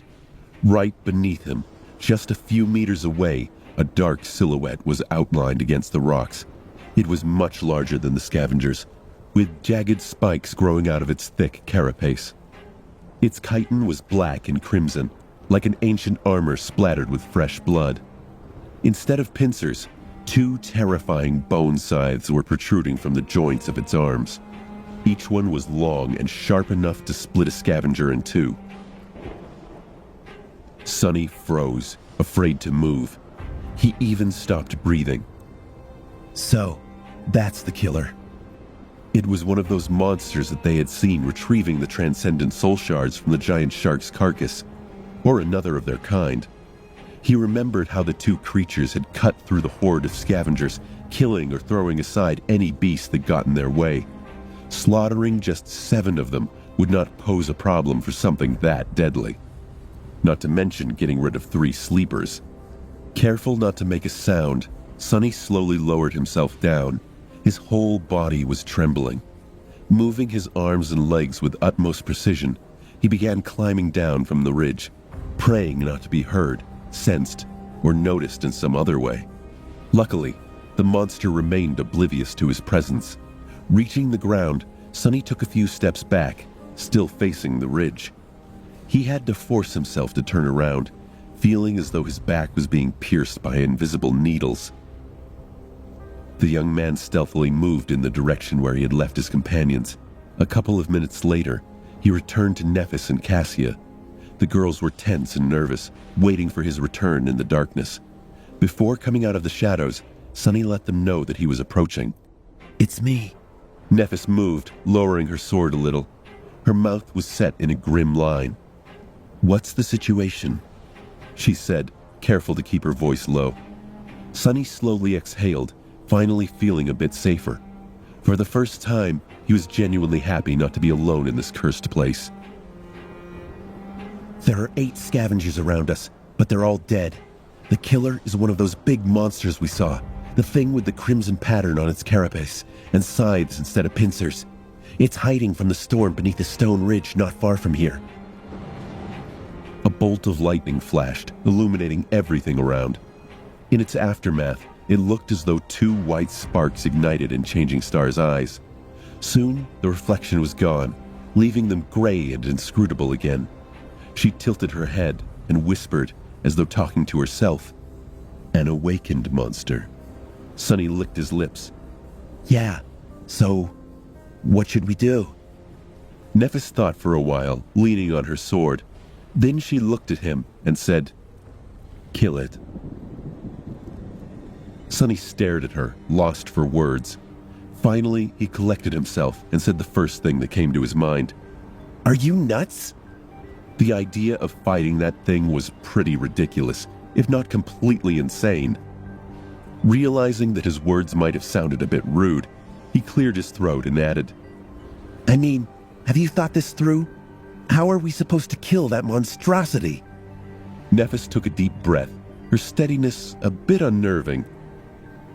It's not a question of thinking things through. We simply have no choice. She glanced at Cassia, who was listening to them. Her face had gone completely white with fear. Nephis pressed on and explained, "We can't leave the cliffs before morning, and neither can the monster. However, once the sun rises, it will easily see us and attack us. Then our only advantage, the element of surprise, will be gone. If we have to fight it anyway, it's better to be the ones initiating the fight."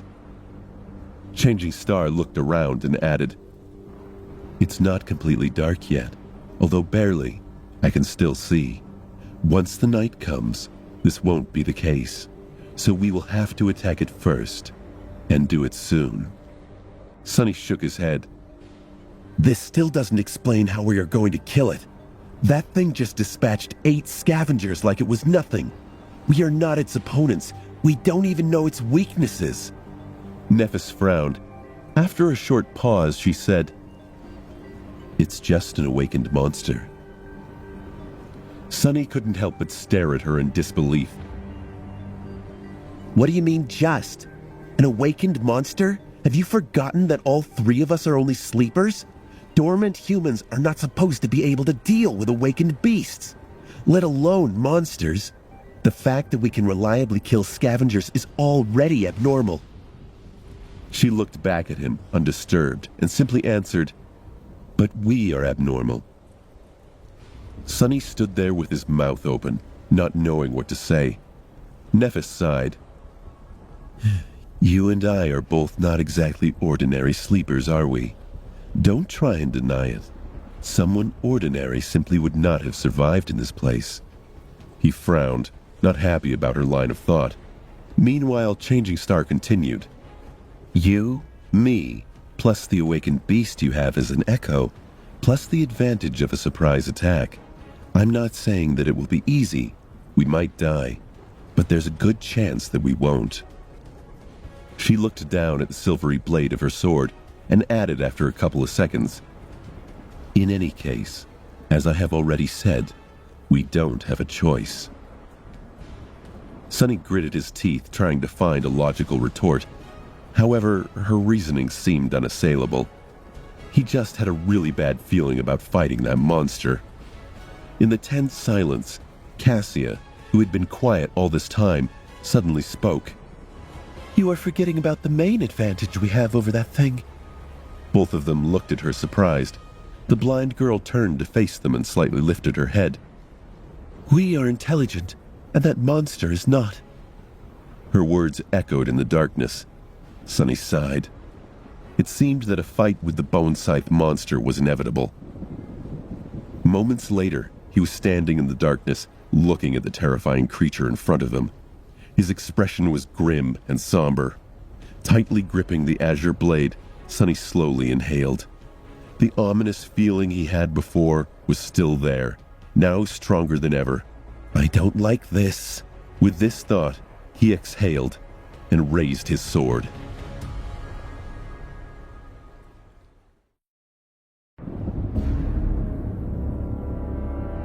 Monsters did possess some rudimentary intelligence. However, they could not compare to humans. At their core, they were still predators who acted mostly on instinct. Their cunning was beastly in nature and was not that hard to overcome. That gave the 3 sleepers a chance to leverage their advantage. After finalizing the plan, they started making their preparations. While Changing Star was getting ready, Sunny had retrieved the soul shards from the 8 dead scavengers. After delivering them to the silver-haired girl, he watched as she brought them to her chest and crushed them in her fist, one after another, absorbing the essence of each shard into her soul core. After a few minutes, when the changes caused by the absorption were over, Nephis opened her eyes and slowly inhaled. To a sleeper, consuming the shards of 8 awakened beasts was equivalent to slaying 16 dormant creatures. While not tremendous, it was still a significant boost in physical ability. Her body had become stronger, faster, and enhanced in every way. They were going to need every bit of that strength to survive. Because of how attuned Nephis was to her physicality, getting accustomed to her new limits did not take long. Very soon, she looked at Sunny and asked, "Are you ready?" Sunny sighed and glanced at his shadow, hoping for some moral support. The shadow pretended not to notice and ignored him. "Disloyal bastard." He shook his head, sighing, "As ready as I'll ever be." Nephis nodded and turned to Cassia. There was nothing really to say. They had already discussed everything there was to discuss, and empty words could not make the blind girl worry any less. Come to think of it, Sunny wouldn't have wanted to trade places with her, even though out of the three of them, she was the only one who didn't have to risk her life in combat. Facing the enemy, no matter how terrifying, was better than waiting powerlessly for the outcome, knowing that there's nothing you can do to change it. From that point of view, he was the lucky one. Cassia tried to put on a brave face. She turned to Nephis and forced a smile. "Go and kill that thing. Maybe you'll finally get something decent to wear and stop making me feel so guilty." A corner of Changing Star's lip curled up. "Okay." After that, she turned to Sunny and returned to her usual serious self. "Let's go." A few minutes later, he was standing on top of the rocky ridge, looking down at the deadly monster. The shadow was wrapped around his body, enhancing Sunny's physical abilities. Their plan was pretty solid, and he stood tall. It had a good chance of working. However, he still couldn't get rid of the ominous feeling that this was not going to end well. "Something feels wrong." With a sigh, Sunny raised his hand and summoned the silver bell. Then, he lightly shook it, causing the clear melodic ringing to resound amidst the storm. Immediately, the monster below moved, turning its massive torso around and looking for the source of the sudden noise. As he saw Sunny, a mad crimson flame ignited in its eyes. However, Sunny did not see any of this, because he was already facing the other way. As soon as the bell rang, he turned around and jumped down from the ridge without a second of hesitation. The ridge wasn't very tall, but there was still a considerable distance to the ground. Ugh. Sunny hit the rocks hard and rolled, trying to disperse the force of the impact. As soon as he got back to his feet, he ran, trying to get as far away as possible. A moment later, the ridge exploded behind his back. The monster simply crushed into it with its hulking body, breaking through the layers of rocks as though they were paper. Simultaneously, there was a flash of lightning and a thunderclap, drowning the loud rumble of the falling debris. The creature locked onto retreating Sunny and lunged forward, trying to pierce his body with one of its sides. Shards of rock were flowing like a torrent from its spiked carapace. Luckily, Sunny was already far enough. Without slowing down, he lowered his body, ran for several more meters, and then turned around. The monster, who was more than 3 meters tall, rushed at him like a speeding train. The horrific image was enough to make any person falter. However, Sunny stood his ground, raising the azure blade above his head. He couldn't move. He refused to move. After all, he was the bait. Half a dozen meters away from him, the monster finally reached their trap. Almost unnoticeable in the darkness and the pouring rain, the golden rope was strung between 2 massive boulders at the height of the creature's leg joints. Earlier, Sunny had lowered his body to run beneath it. Overwhelmed by bloodlust, the monster did not notice the tautly drawn rope and ran into it at full speed. If it was a normal rope, it would, without a doubt, have immediately snapped. However, the golden rope was a memory, and being incredibly sturdy was one of its attributes. The rocks it was tied to, unfortunately, were quite mundane. They shattered almost immediately, but the damage was already done. With its front legs suddenly jerked backward, the Scythe Slayer lost its balance and crashed into the ground face first, sliding forward on wet stone and leaving behind a shallow trench. Sunny jumped away. The monster hardly skipped a beat. Almost immediately, 2 bone scythes pierced the ground, jerking its massive body to a stop. In the next moment, unexpectedly swift and nimble for its size, it was already beginning to rise. If it was allowed to stand up, their fates would be sealed. Fortunately, Sonny's echo was faster. The moment the monster fell, it stopped pretending to be one of the dead scavengers, got up, and dashed forward.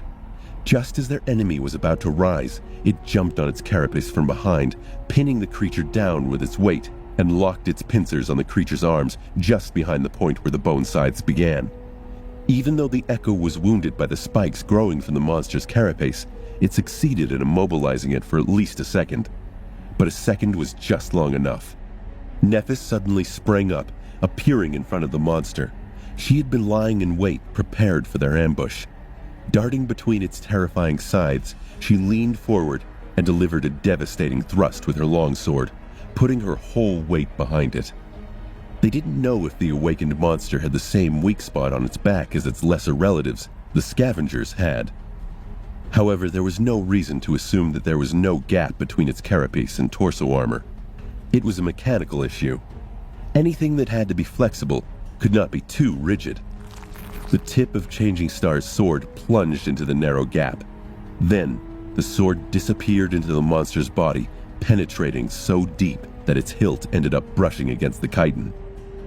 Hell yes! Sonny thought, triumphant. However, in the next second, his expression dimmed. Because the creature didn't even seem to notice the wound that was supposed to be, if not fatal, then at least heavily debilitating. It suddenly twisted, just barely straining its body. It threw the echo off its carapace and rose to its feet. Its bone scythes scraped against the rock as it pulled them out from the ground. Defenseless, Nephis was right in front of it, her sword still stuck in the monster's flesh.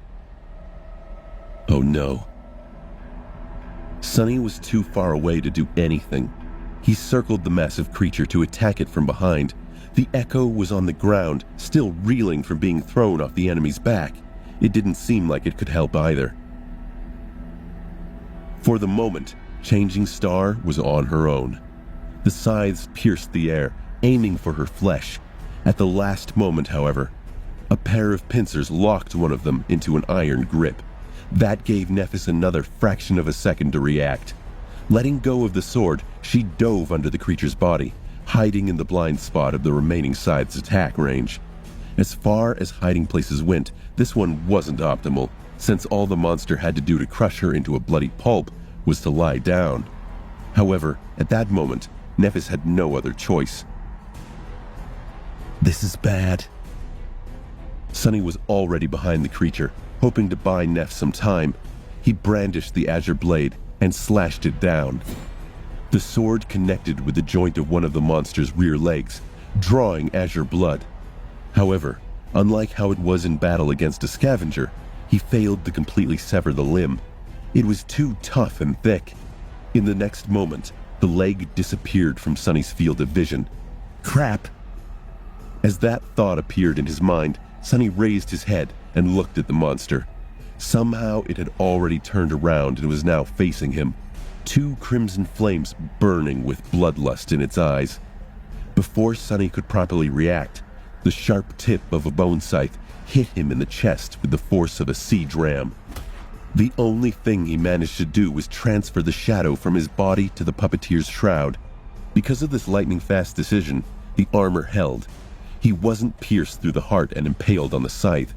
However, it was a small consolation. The force of the blow was still enough to make his ribcage cave in and send his body flying through the air like a rag doll. Somehow, Sonny found himself laying on the ground. His body felt weird and he couldn't breathe. Something bitter was flowing from his mouth, making him choke. It was blood. He was drowning in his own blood. Sonny tried to move weakly, but his limbs wouldn't listen to him. Only the shadow listened, enveloping his body and delaying the inevitable a little. I'm hurt. With his thoughts moving slower and slower, as though submerged in a dense fog, he looked up, hoping to see the stars. Instead, he saw two burning crimson eyes approaching him from the darkness.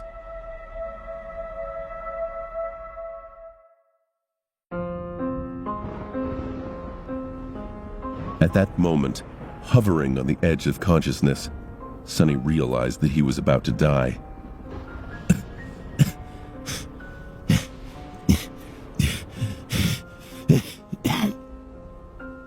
He had to struggle against the fog that permeated his mind, slowing down his thoughts and dampening all emotions. All except for fear. Despite the fact that his body was broken and his mind was paralyzed, some stubborn part of Sonny was still refusing to give up. He wasn't ready to die, at least not without giving his all to survive. He was revolted by the thought of giving this world the satisfaction of a win over him. Hadn't he told Gregor that he was going to survive no matter what, despite them all? That's right, he might be a former, shameless liar, but a promise was still a promise. But how was he even supposed to survive?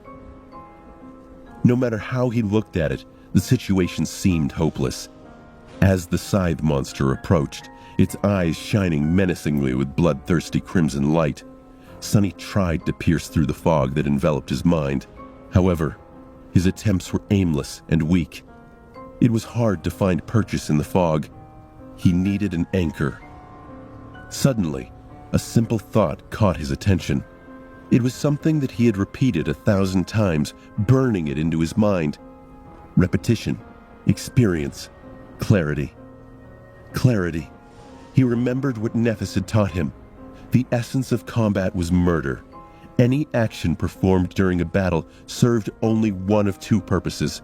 It was either to kill your enemy or prevent the enemy from killing you. If he could learn that, he could have enough clarity to master the mind. Back then, he didn't understand the profound meaning behind the simple word, clarity, that Nephis had used. But now, with his mind in shambles, he was finally able to grasp it.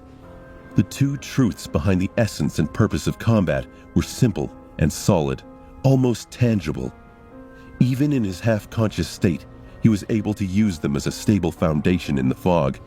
Then, he reformed his mind around this foundation, building it along the stark lines of that truth.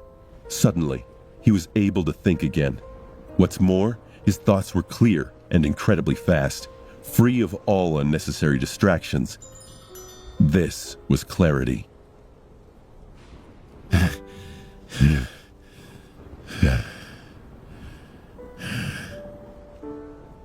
Sonny looked up at the advancing monster, calmly weighing his options. His body was pretty much useless. He couldn't move his limbs at all.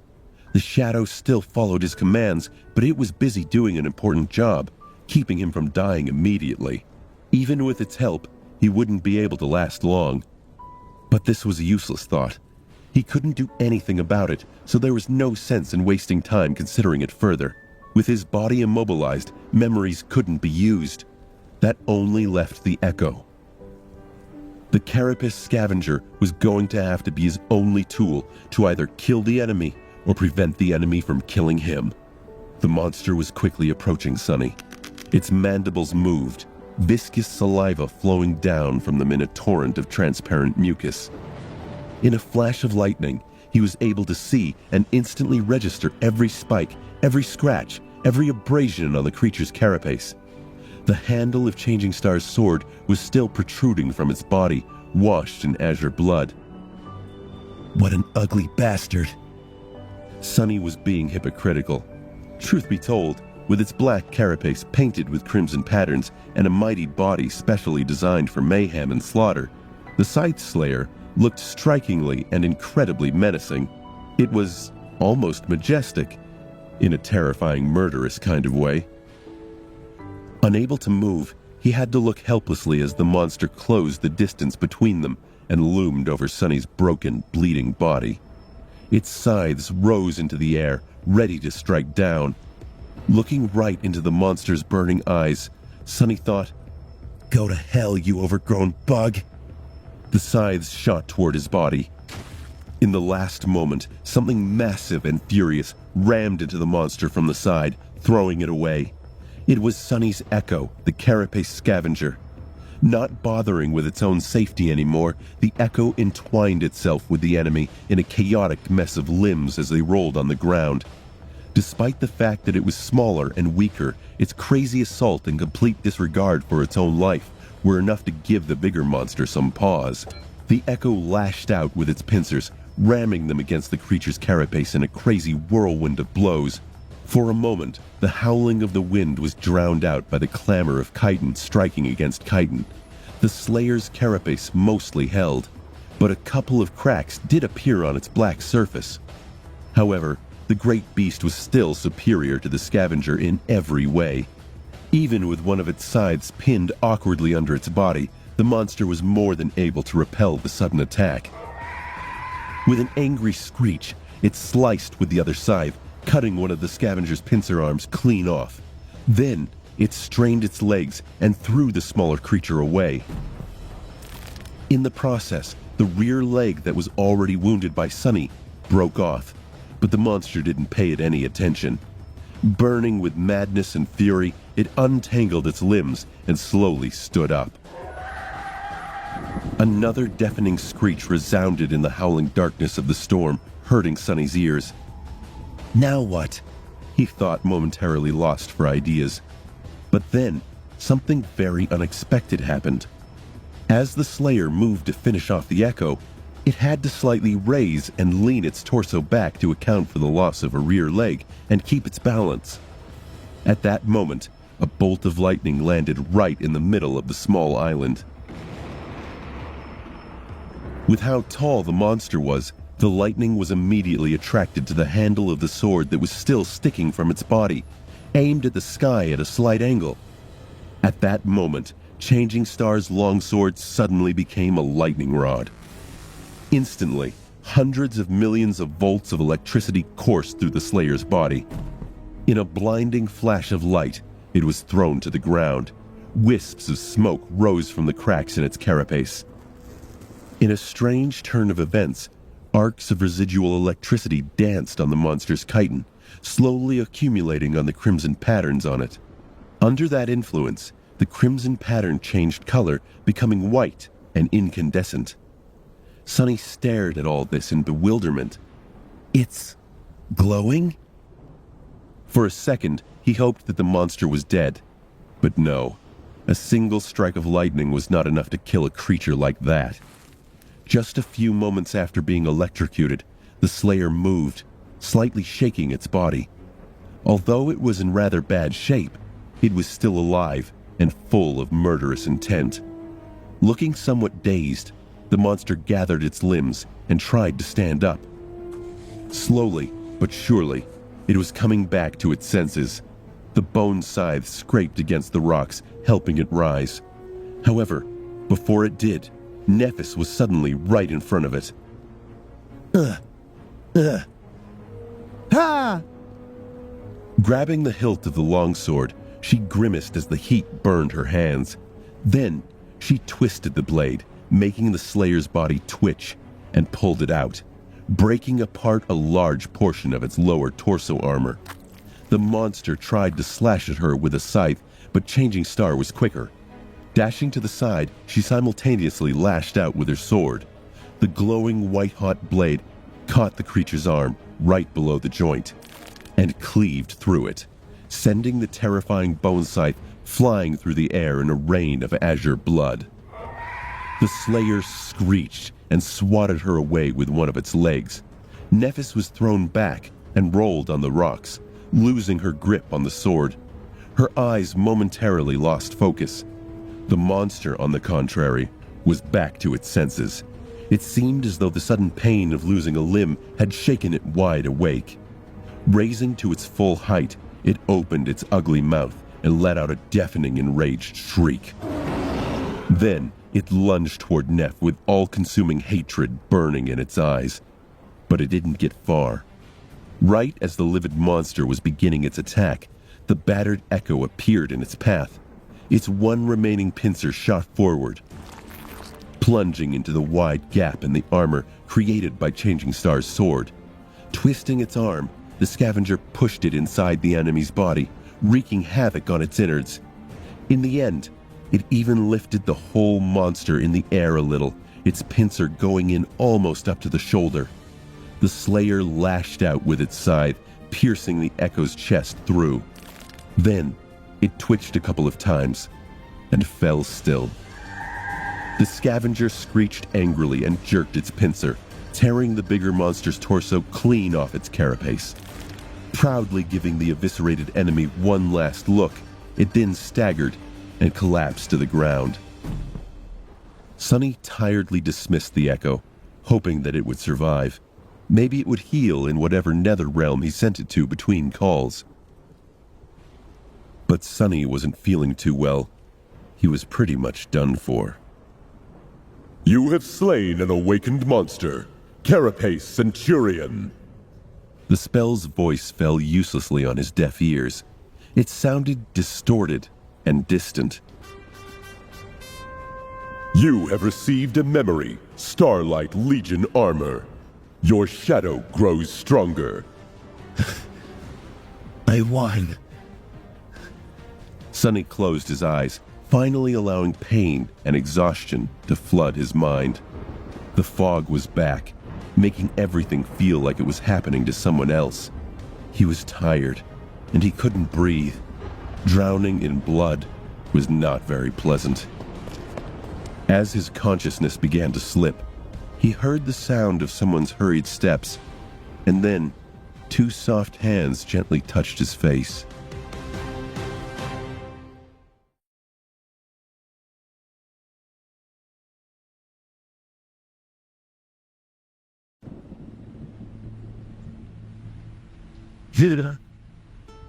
Somewhat surprised, Sunny struggled to open his eyes.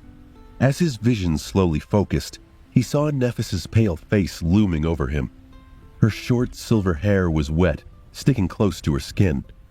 She knelt beside his broken body, caressing his face with her hands.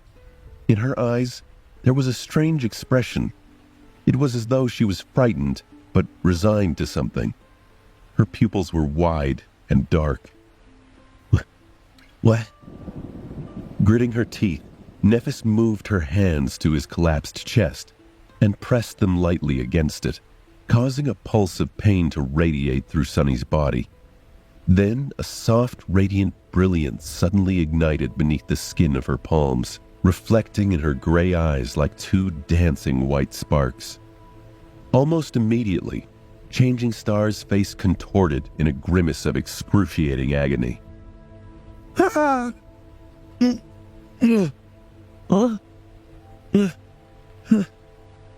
Her skin became as white as a sheet of paper. As she bit her lower lip, drops of blood soon rolled to her chin. As the radiance grew in intensity, Nephis shut her eyes tightly, tears streaming down her tortured, bloodless face. Sunny, on the contrary, felt like he was in heaven.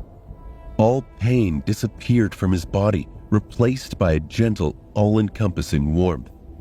He felt as though he was being cleansed by something pure and sacred, by a white, pristine, purifying flame. Under the influence of the flame, his dying body began to repair itself. His shattered bones were reassembled from the shards. His torn flesh regenerated and became whole again. His collapsed lungs and damaged heart were brought back to life and rejuvenated, instantly turning strong and healthy. Suddenly, he could breathe again. As his chest moved, drawing in a new breath, Nephis flinched away with a harrowing moan. The white radiance beneath her skin dimmed and disappeared, letting the darkness return to its rightful place. Crawling away a few steps, Changing Star stopped, crawling on her hands and knees.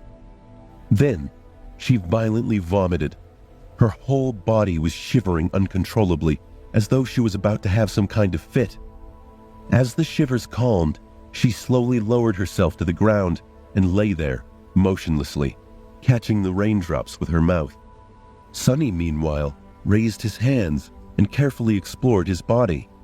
To his surprise, nothing hurt. It was as though he was never wounded in the first place, let alone almost died. With the help of Nephis and her mysterious aspect ability, he was completely healed. It was a miracle. By the time the storm was over, it was already deep into the night. Sunny, Nephis, and Cassia huddled together for warmth and slept as though they were dead, too tired to make someone keep watch. If anything were to happen, the shadow would probably alarm them in advance. If not, so be it. They were just too exhausted to care. Luckily, the rest of the night went without incident. In the morning, no one was in a hurry to make any plans or suggest leaving the cliffs. They just gathered some meat from the dead Carapace Centurion and the scavengers, collected the 2 soul shards, and moved to the opposite side of the small island, afraid that the remains would attract some creature's attention. As it turned out, they were right. Not long after the group left the place of the battle, a dark spot appeared in the sky. Soon, it grew larger and approached the cliffs, landing near the corpse of the Centurion in a whirlwind. Sunny had never seen anything like it. The creature was massive in size, easily weighing twice as much as the Carapace monster. Its body was white as a corpse and muscular, like that of a lion.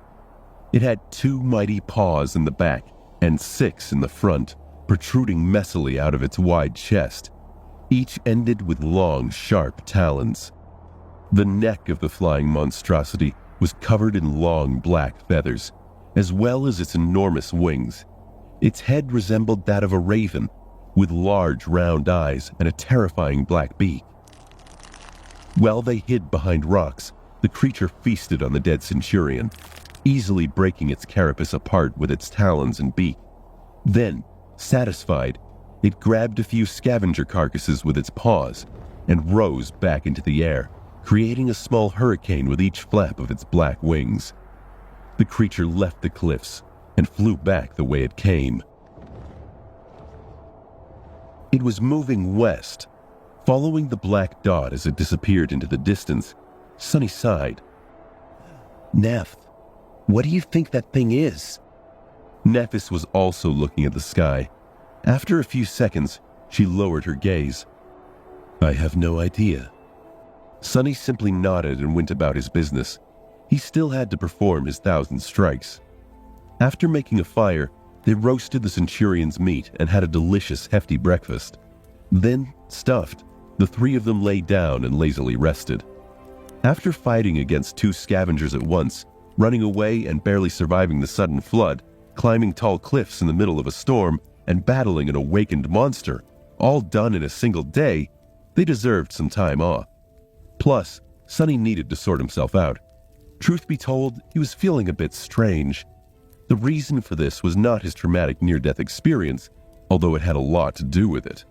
The thing was that, after the unexpected epiphany he had while trying to fight against the deathly mind fog, Sunny felt as though he had been changed, because the clarity he gained never went away. It was still here, at the center of his being. He felt as though his very way of thinking and perceiving the world was now completely different. It was stark, streamlined, and dauntless. Sunny felt that his mind had become calmer. He was now able to think much faster and act without hesitation. Many things that previously seemed obscure and frightening suddenly became predictable and thus surmountable. It was as though he had discovered an underlying order to the world that wasn't there before. That inner understanding gave him an advantage that was hard to explain with words. In a sense, this change was even more profound than the transformation of his body at the end of the first nightmare. He felt that he had made a big leap in his combat ability and overall power, even though it wasn't tied to the number of consumed shadow fragments or unlocked aspect abilities. Looking at the sky, Sunny wondered if this was how Nephis always felt. Probably. Mastery of the body, mastery of the mind, right? He was still far away from being a master, but it felt as though he was on the right track. Sometime later, Sunny approached the western edge of the cliffs. Nephis was sitting there, her feet dangling over the edge. She was looking towards the setting sun in the west, lost in her thoughts. He sat down beside the silver-haired girl and followed her gaze, trying to guess what she was thinking about. Though he didn't expect to be even close in his guesses, Changing Star was as hard as ever to understand. Sonny shifted, feeling incredibly embarrassed.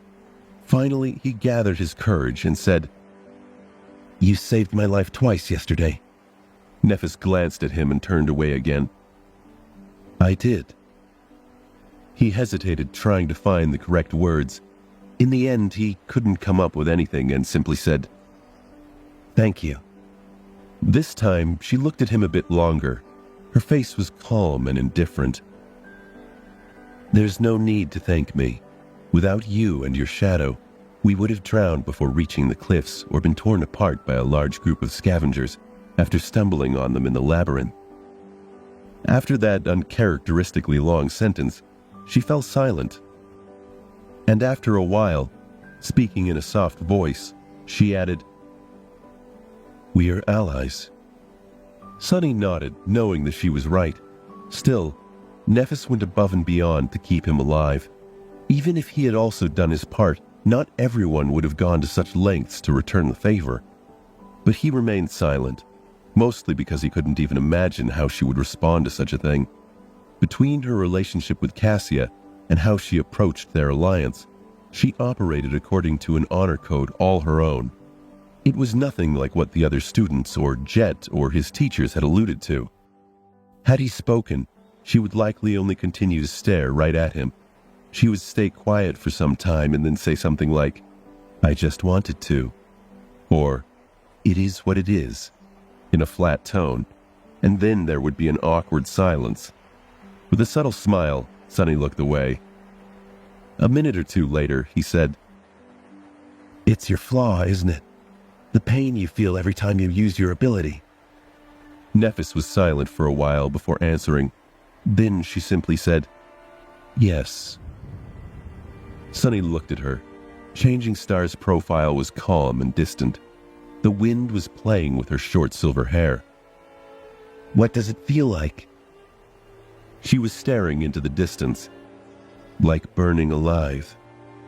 He sighed, trying to imagine what kind of suffering someone being burned alive would have to endure. As always, the spell was cruel. "I'm sorry," he said quietly after some time. Nephis shrugged, not turning her head. "It's just pain." Sonny looked away, trying to hide his expression. Just pain. These might have been the saddest words he had ever heard.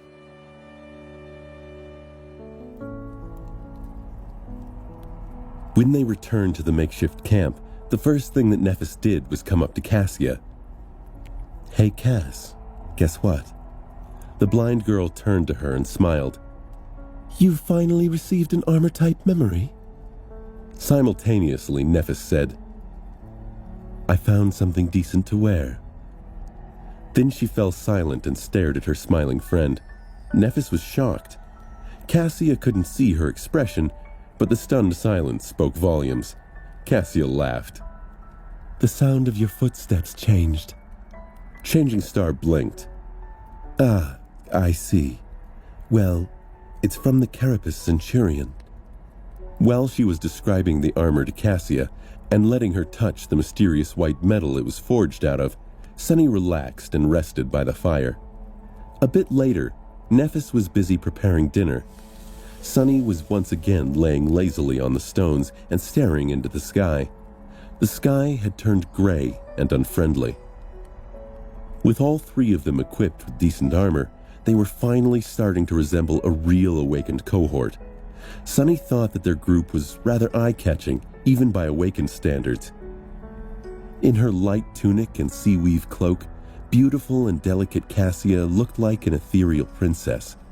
Lithe and poised, Nephis was like a noble knight tasked with protecting her.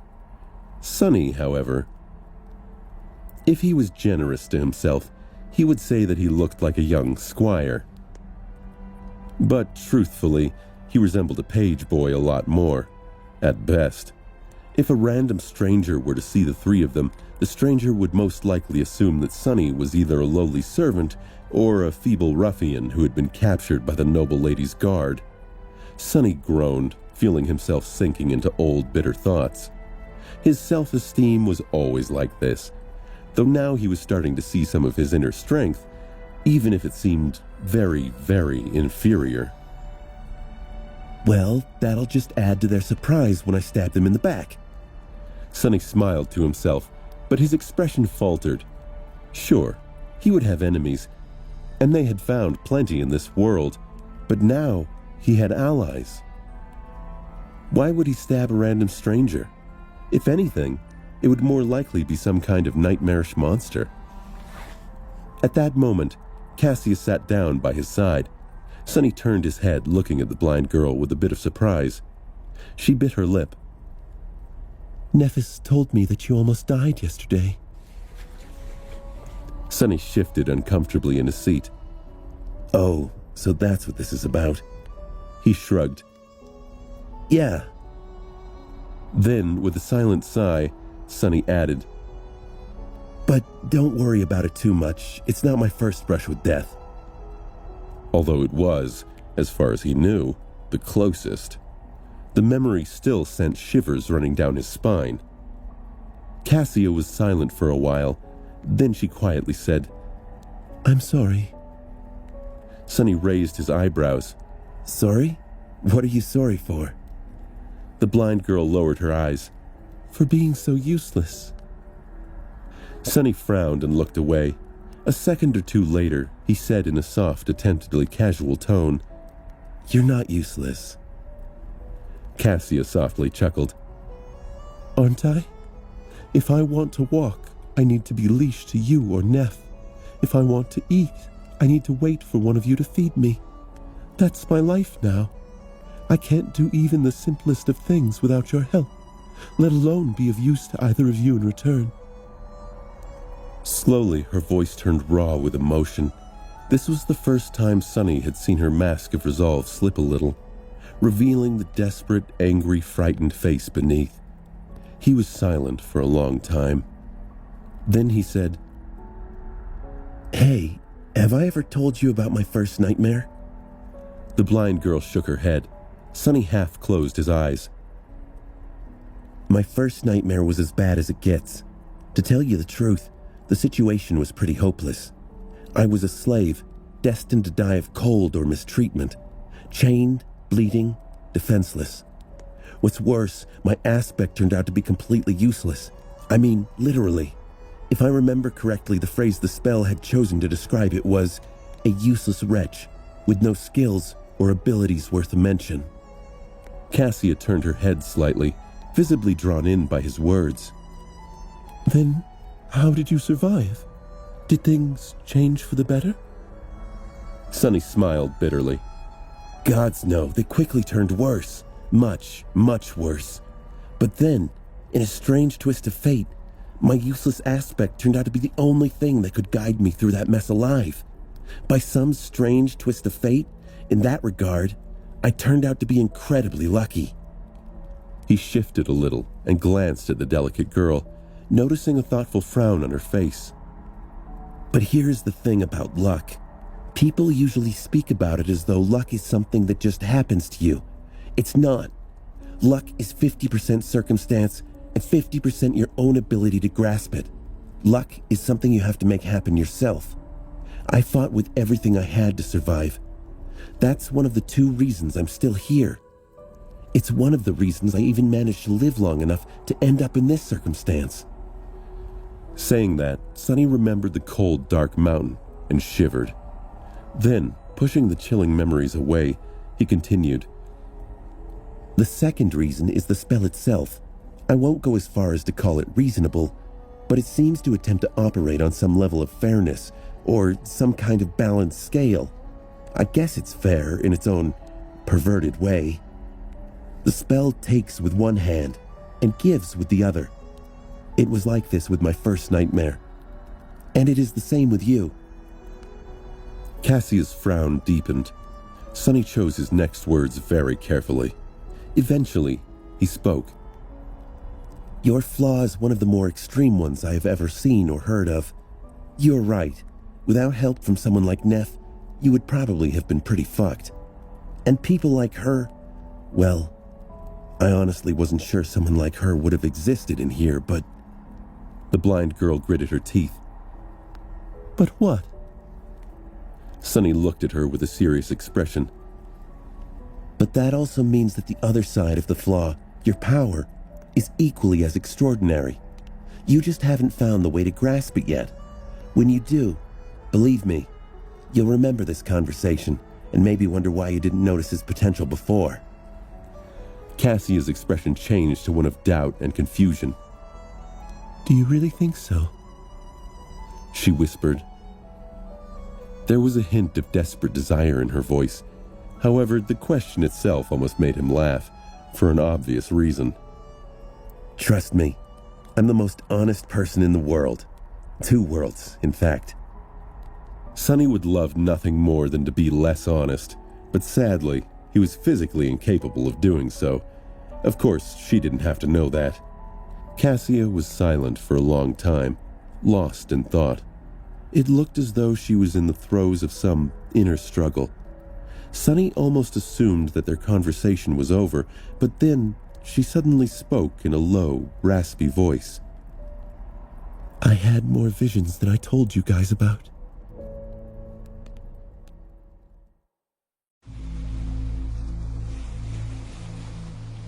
Sunny blinked, staring at the blind girl with surprise and a bit of apprehension.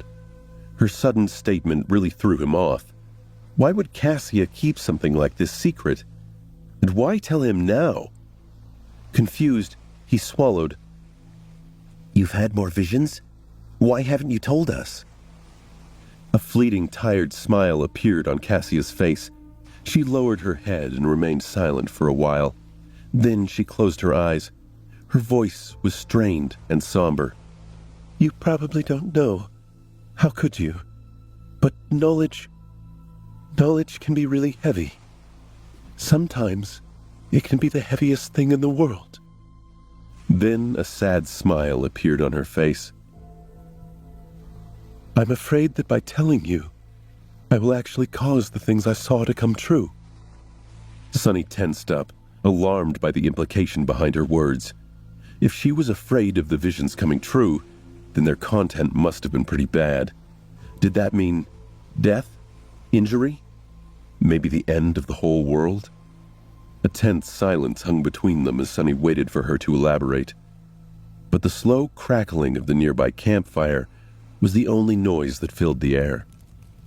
If something terrible was destined to befall them, Sunny had to know about it in advance. That way, he would be able to make preparations and deal with whatever happened. Preparation could make so many situations far less dire. However, what if his preparations would become the very reason for that terrible thing to happen, making Cassia's vision a self-fulfilling prophecy? This was the danger of knowing the future. Sunny grumbled to himself. Damn it, my head hurts. I hate this crap. Sunny struggled for a long time, trying to decide if he should pressure Cassia to reveal her visions. Either outcome was going to leave him uneasy, so he was really not sure what to do. In the end, unable to make a decision, Sunny simply remained silent. He wasn't sure what was going on in the girl's head. Likely, it was the same debate he was having with himself, but she must have come to a different conclusion because she eventually broke the silence. Can you just promise me one thing? It seemed as though this was her attempt to find a compromise between revealing everything and doing nothing. Sunny frowned. That depends on what it is. The blind girl hesitated before speaking. Can you promise that you'll take care of Neff, no matter what? Sunny found that a bizarre request. Neff was stronger and faster than him. She was a more skilled fighter than anyone in their class. Why would he need to take care of her? Was Cassia's disastrous vision about Nephis? Was something going to happen to her, or maybe she'd do something awful? Sunny shook his head in a vain attempt to clear away the questions and confusion. Nephis was nice, and he liked her, but at the end of the day, there was a simple premise that guided him through life. I can't promise that. I can barely take care of myself. Sonny also simply didn't trust Nephis enough to make a promise like that. He had nothing against Changing Star, and even liked her quite a bit. But they didn't really know each other. Their alliance was one of necessity, not choice. Who knew what would happen once their need for each other was no longer there? No matter what was too steep of a requirement. Of course, he could have misled Cassia by answering yes. After all, the question was whether or not he could make a promise, not whether or not he would follow through with it. But at that moment, Sonny was strangely reluctant to deceive the blind girl. Maybe that whole honesty thing was slowly growing on him. Cassia sighed and turned away. Suddenly, it felt like something imperceptible about her changed. There was a tinge of disappointment in her voice. I see. Yeah, that's fair. With that, she summoned her staff and walked away, leaving Sonny in a somber and uneasy mood, just like he had expected. No matter how much he tried to relax after that, his thoughts kept wandering. Eventually, Sonny found himself trying to find connections between various pieces of information about the Starless Void, or the Forgotten Shore, as it was called in the Azure Blade's description. If nothing else, it could distract him from thinking about the latter part of his conversation with Cassia. Also, for some reason, the need to understand their environment suddenly seemed much more vital. His sword, the Starlight Legion armor, the Carapace monsters, and the giant headless statue seemed to be connected in some way, but he couldn't quite understand how. Was the statue a monument to one of the 7 founders of the Starlight Legion? The line of runes describing the armor said that their names and faces were lost to time. The statue's missing head would certainly fit that description. The scavenger's echo suggested that the Carapace monsters were cursed soldiers of the Fallen Legion. Was that Fallen Legion the Starlight Legion? The fact that he had received the Starlight armor after slaying a Carapace centurion was almost a certain confirmation of that theory. If so, why were they cursed? Starless Void, Starlight Legion. What did all of it mean? The 7 heroes were described as being born in the all-consuming darkness. Their oath was to return light to the cursed land. What light did they seek? Starlight? And what was the nature of the all-consuming darkness? Was it the manifestation of the curse that befell their land? And if so, was it the same curse that eventually turned soldiers of the Starlight Legion into Carapace monsters? If the curse was still around, was Sonny going to wake up one day with patches of chitin growing over his skin? Sonny squirmed at the thought, his skin crawling as he imagined what it might be like to become trapped as one of those monsters. What a terrifying fate. Sonny's instinct was to pull back, to drop all this speculating and worry about the real threats he was facing. But something deep inside told him the answers to his future may lay in the past. Understanding this place could be vital. He felt like he was on the precipice of a realization and returned to his analysis. The 7 heroes were forgotten, but the memory of their oath apparently still remained. On this forgotten shore only steel remembers. That was the Azure Blade's description. Was there a hidden meaning behind these words? Were the memories received on the forgotten shore hiding a secret? Sonny groaned. So many questions, and not a single answer. And then there was the main mystery, Cassia's vision, the one she chose to reveal to them. She dreamt of a boundless darkness locked behind 7 seals. Once the seals were broken, the darkness escaped. She also saw a crimson spire with 7 severed heads guarding 7 locks. Were these locks connected to the seals? Was it possible they were the Starlight Legion? The armor description had mentioned 7 warriors. And was the giant knight's missing head one of the 7 guarding them? Or was he completely wrong about everything, leaping to conclusions and forcing connections where none existed? Sonny sighed, knowing that his curiosity would not be quenched anytime soon. He had too little information to make a proper theory. He could always talk this over with someone, Nephis or Cassia. He doubted Nephis would have any more insight than he would, But Cassia might already know the answers. Sunny turned to stare at the girl who he once regarded as helpless and innocent. She was huddled by the campfire, warming herself. What was she hiding from him? He couldn't just accept that she knew best. He needed to figure out what Cassia was up to. And if she wouldn't tell him the truth, he may have to get creative.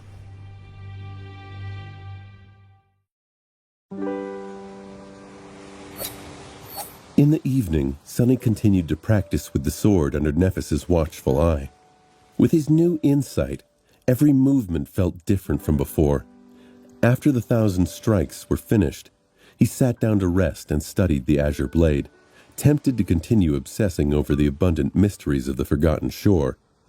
Sunny glanced over towards Nephis. "Do you think I'm well suited to use a sword? Should I consider switching weapons in the future?" Nephis shrugged. "That depends on your goals. However, the sword is considered to be the king of weapons for a reason." Sunny smiled. "And why is that?" She tilted her head and deliberated for a few seconds. "Do you know how natural selection works?" He raised an eyebrow. "Survival of the fittest? The strongest species survives." Changing Star chuckled softly. "Somewhat correct. But actually, it's not the strongest species that survives. It's the most adaptable.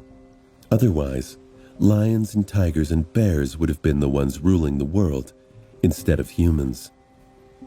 Sunny knew about lions and bears from archival footage, but he had no idea what a tiger was. He figured it must be some other extinct predator. Meanwhile, Nephis was brimming with excitement, not at all like her usual taciturn self. She seemed to be eloquent and confident. He hadn't seen her this way since she was recounting the story of Odysseus to him. The same logic can be applied to combat. A sword is not the most effective tool in every situation. A spear is more useful against enemies with a long reach. A warhammer is much better against armor. A mace is easier to maintain. However, swords are the most versatile. She cast a gaze at the azure blade. The sword can pierce, it can cut, it can bash. It can be used effectively at a variety of ranges. It is swift and maneuverable. Every part of the sword, from tip to pommel, can be used to attack. While wielding a sword, you won't be the best at everything, but you'll be the most adaptable. Nephis turned to him. "Do you understand?" Sunny thought for a bit before answering, "I think I do." She gave him a nod and looked away. "But in the end, you must remember one thing. It doesn't matter that much what's in your hands. A sword, a spear, a club. That's just tools. You are the weapon." He sighed and dismissed the azure blade. As always, Changing Star's lesson gave him a lot to think about. He was a weapon. He'd never really thought of himself that way before. "You are the weapon." He repeated it in his mind, feeling as though another piece of the puzzle had fallen into place. Together they watched the sunset in comfortable silence. As the night approached, the sea was coming back, flooding the crimson labyrinth like a rush of darkness. Far below them, scavengers were scurrying to find a hiding place. A few of them were climbing the cliffs, hoping to spend the night on the small island. Sunny's shadow was keeping an eye on them. "We're going to have guests soon," he said, disheartened at the thought that their short respite was about to end. Nephis sighed. "That's all right. With the higher ground advantage, dealing with them won't be too hard." Sunny nodded and looked at the disappearing sun. Suddenly, his mood turned solemn. Doubt raised its ugly head, plunging his mind into the gloomy embrace of anxiety. Staring into the distance, Sunny hesitated. "Do you think we'll be able to reach that castle?" She glanced at him with no particular expression on her face. "Yes." He turned to her and forced a smile. "Why are you so sure?" In the blood-red blaze of the sunset, Changing Star's calm eyes seemed to burn with heavenly fire. Looking west, she summoned her sword. If that is our will, who dares to stop us? Sonny swallowed a lump in his throat. In that moment, he truly believed that there was not a monster or force in this world that could stand in Changing Star's way if she were determined, and he found himself quite glad that they'd been thrown together by the spell. Dealing with the climbing scavengers, indeed, turned out to be comparatively easy. Sonny and Nephis had to ambush and push the bulky creatures off the cliff before they could find a stable purchase. Sonny received 4 shadow fragments practically for free, increasing the overall number to 32. Sadly, the soul shards couldn't be retrieved. They spent another day on the cliffs, resting and training. Sonny practiced with the sword while his shadow explored the nearby paths of the labyrinth. With the echo still recovering, their group was not in its optimal condition. That's why there was no point in hastily abandoning their current camp. However, very soon they were going to resume the journey west, moving from one height to another in hopes of reaching the mysterious human citadel. This time, they were going to travel with sufficient preparations, knowing that a sudden storm could come at any moment, covering the world with darkness and summoning the sea back before sunset. The 3 sleepers decided to thoroughly scout a route before committing to moving their camp to the next landmark. Nephis spent the day meditating. Her eyes were closed. From time to time, it seemed as though a soft white glow was radiating from behind her eyelids. However, when Sonny looked closely, it was always gone, making him think that he was just imagining things. He suspected that Changing Star was training herself to endure the pain of her flaw. If so, he wished her luck. Cassia behaved like her usual self, being cheerful and friendly. It was as though their strange conversation had never happened. However, Sonny could feel that something about her was different. He couldn't quite put a finger on what exactly had changed about the blind girl, but she seemed to possess more resolve. It wasn't a bad thing. They spent some time chatting and remembering their time in the academy. Sonny told her about his lessons with Teacher Julius and various strange things he had learned from the old man. Her reaction to the idea of studying dead languages of the dream realm was exactly the same as Sonny's initial protest and bewilderment. Soon, the night was upon them again. This time, no scavenger tried to climb the cliffs, so Sonny and Nephis could rest easy. However, they still slept in turns, keeping watch over the camp in case something unexpected happened. In the morning, Nephis made breakfast and distributed it among the trio. "This is the last of the Centurion meat." Sonny sighed. He knew what that meant. "Which means we need to head out today." Cassia sounded worried. "But are we ready?" Nephis frowned. "We're ready when we have to be, and we have to be now." The teens finished the rest of their meal in silence. No one was feeling in a particularly chatty mood. Life in their camp hadn't been a luxury, but it was safe. And safety was not guaranteed in the labyrinth. In fact, each time they ventured forth, they seemed to discover new dangers. Sonny prayed that the pattern wouldn't hold to be true as they made their way down the statue and back into the dreaded maze. But in his heart, he knew regardless of his wishes, the journey was bound to be treacherous. Days later, Sonny was sitting on top of a dead scavenger, calmly cleaning the azure blood off his face. The spell's all-too-familiar voice announced, "Your shadow grows stronger." Sonny's sword was still stuck between the plates of chitin armor, trembling silently as the beast's body convulsed before falling still. Somewhere behind him, the sound of breaking carapaces announced that Nephis was already digging out soul shards from the corpses of the creatures they had slain. After dozens of such battles, the two of them were nothing if not efficient. Glancing back, he evaluated the scene of carnage. The path between 2 crimson walls was littered with corpses. Initially, they were simply planning to lure the carapace centurion that had been tracking them for the past few days into this narrow passage to turn its size against the monster. However, things quickly took a turn. Attracted by the noise of the battle, Both the scavengers and the weird centipede creatures that were waging war against the Carapace Legion in this part of the labyrinth showed up to join the fight. In the ensuing mayhem, Sunny and Nephis used the animosity between the two tribes of monsters to their advantage and ended up as the only victors. Not far from him, the Echo was mutilating the corpse of the Centurion. Its lost arm had long grown back. Now, the scavenger was tearing pieces of monster meat with its new pincer and vindictively devouring them. Technically, an Echo wasn't supposed to experience hunger. This one, however, had seemingly acquired a hatred for Carapace Centurions after their encounter with the massive Scythe Slayer on that fateful stormy night. It had already been 2 weeks since they left the cliffs. In that time, many things had changed, while many remained the same. Moving from one high point to another, they steadily traveled west. With Cassia riding atop the Echo, the speed of the group was dramatically enhanced. Still, they took care to explore paths to their next stop before committing to a day-long journey. This way, the risk of being caught in another storm was minimalized, as they could always either reach the next landmark in time or return to the previous one. Their approach to traveling through the labyrinth had also changed. In the past, Nephis and Sunny tried to avoid the scavengers, resorting to fighting them only if there was no other choice. However, the battle with the Centurion opened their eyes to the fact that they desperately needed to become stronger and do it fast.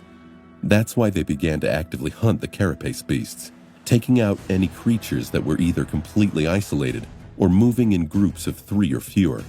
The idea of 2 sleepers consciously seeking out nightmare creatures of the awakened rank was pretty ridiculous. But somehow, they made it work.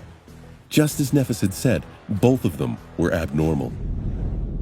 Clad in the Starlight Legion armor, Changing Star, who had always been an extremely formidable fighter, was now able to showcase the full extent of her combat ability. Simply put, she was a menace. It seemed as though her silver sword had a mind of its own. Whenever the tall figure in white armor appeared, rivers of azure blood were sure to flow. What's more, Neph's powers grew with each soul shard she consumed. Every increase was barely noticeable, but with dozens of them added up together, the difference was apparent. She was slowly approaching the line between the peak of human physical form and the threshold of superhuman prowess. The same could be said about Sunny, although in his case it was predicated on the timely use of the shadow. His own body had become considerably stronger due to the rigors of the dream realm, but it was still far away from reaching its peak potential. While Nephis was growing more powerful through the consumption of soul shards, he was quickly collecting shadow fragments. Of course, he wasn't able to get every kill, so their amount was less than that of the shards. But he also didn't have to share them with Cassia, which Changing Star was continuously doing. As a result, the rate of their progress was more or less the same. However, the slow accumulation of power was not the only factor that influenced the rapid growth of their combat effectiveness. Sunny's skill level and battle sense were also improving by leaps and bounds.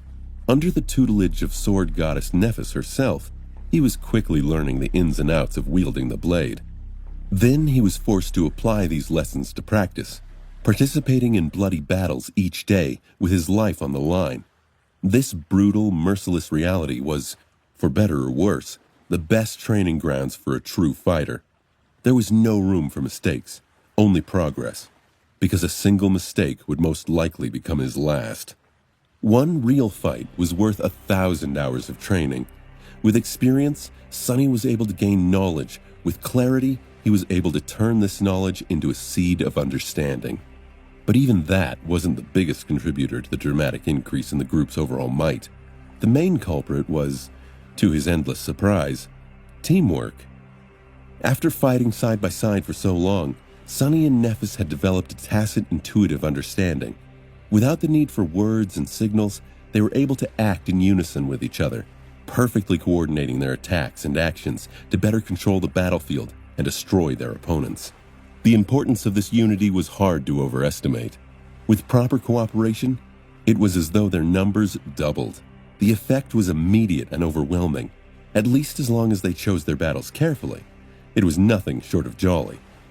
With all this added up together, Their group had turned from a trio of lost kids into a cohort of well-equipped, experienced, and battle-hardened survivors. Even Cassia was becoming stronger. Apart from the boost she had received from absorbing the soul shards, the blind girl was also slowly learning to live and function with her disability. After all, it was less than 2 months since she lost her sight. Cassia was still adapting to her condition, and she was doing an incredible job, considering the circumstances. Sonny remembered how he had initially written Cassia off as doomed and felt a pang of guilt. She was still unable to help them in a fight against the monsters, but the burden of taking care of her was becoming less and less heavy. Sonny had also grown accustomed to it, even finding the time spent watching over the blind girl somewhat calming. The goal of reaching the human castle did not seem as impossible as it had before. Sonny reasoned they must be getting closer. They'd been traveling for so long that they were bound to come upon it soon, if it existed. Their only evidence of this mysterious human settlement remained Cassia's visions, which was a big question mark to Sonny. He didn't know how certain they were to come to pass, or how far in the future she was able to glean. He felt his heart skip a beat at the thought that perhaps she'd had a vision of a month, maybe a year into the future. Even if he and Nephis had become a well-oiled machine, the sheer monotony of wandering this maze for that long would drive Sonny insane. They had to be close to the castle. They simply had to be. Right?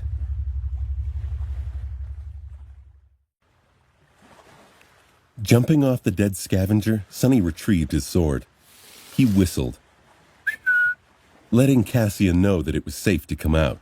Soon, she crawled from a small opening in the coral wall and carefully put her feet on the ground. Leaning on her staff, the blind girl stood up and slightly turned her head, listening to the light sound of his footsteps. Sonny approached Cassia and took her hand, gently placing it on his shoulder.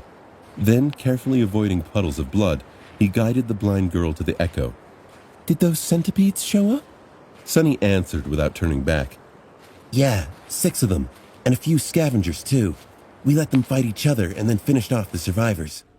During their journey through the labyrinth, the trio discovered that the scavengers were not the only creatures populating it.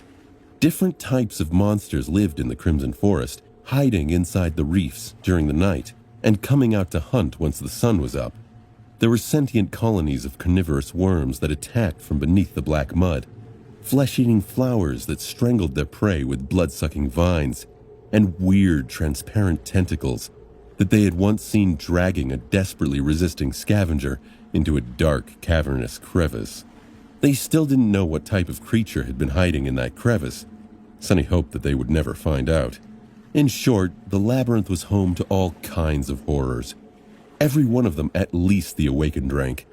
They were all carrion eaters, living off the remains left behind by the monsters of the Dark Sea.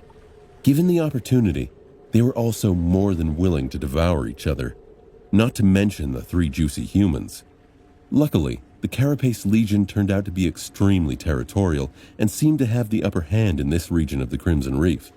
While their armor, size, and physical strength made the scavengers formidable opponents, dealing mostly with one type of creature was infinitely better than constantly facing unknown danger. The centipede monsters were the latest enemy of the Carapace Legion they had met.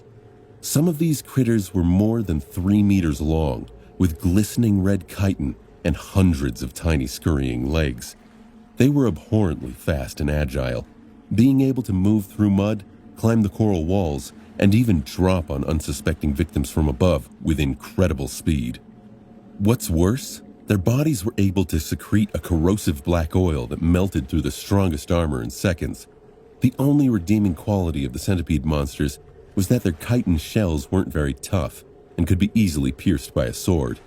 Unable to see, Cassia could only imagine what this plethora of monstrosities looked like. She prayed the dream realm wasn't always so dark and deadly. Cassia stuck close to Sonny's heels. Were you hurt? Sonny shrugged.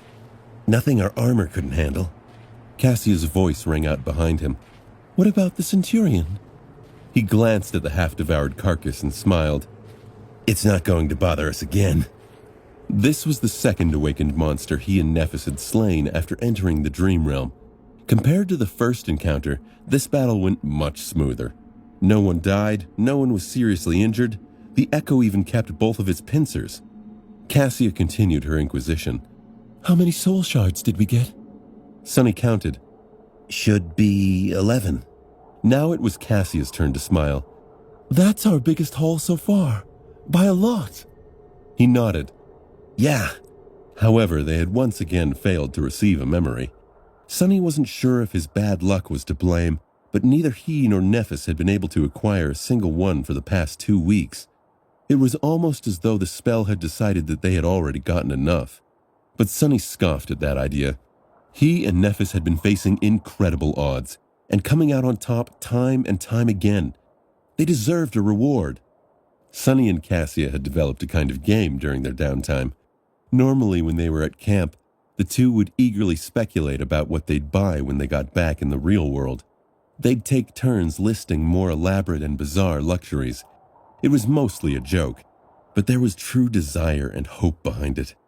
Memories were worth good money in the real world, but if they couldn't find any, they couldn't auction them off. Consumed by greed and avarice, Sonny approached the Echo and looked up at it with disapproval. Hey, you! Stop chewing! The scavenger obediently froze, a piece of meat still hanging from its mouth. Spit it out!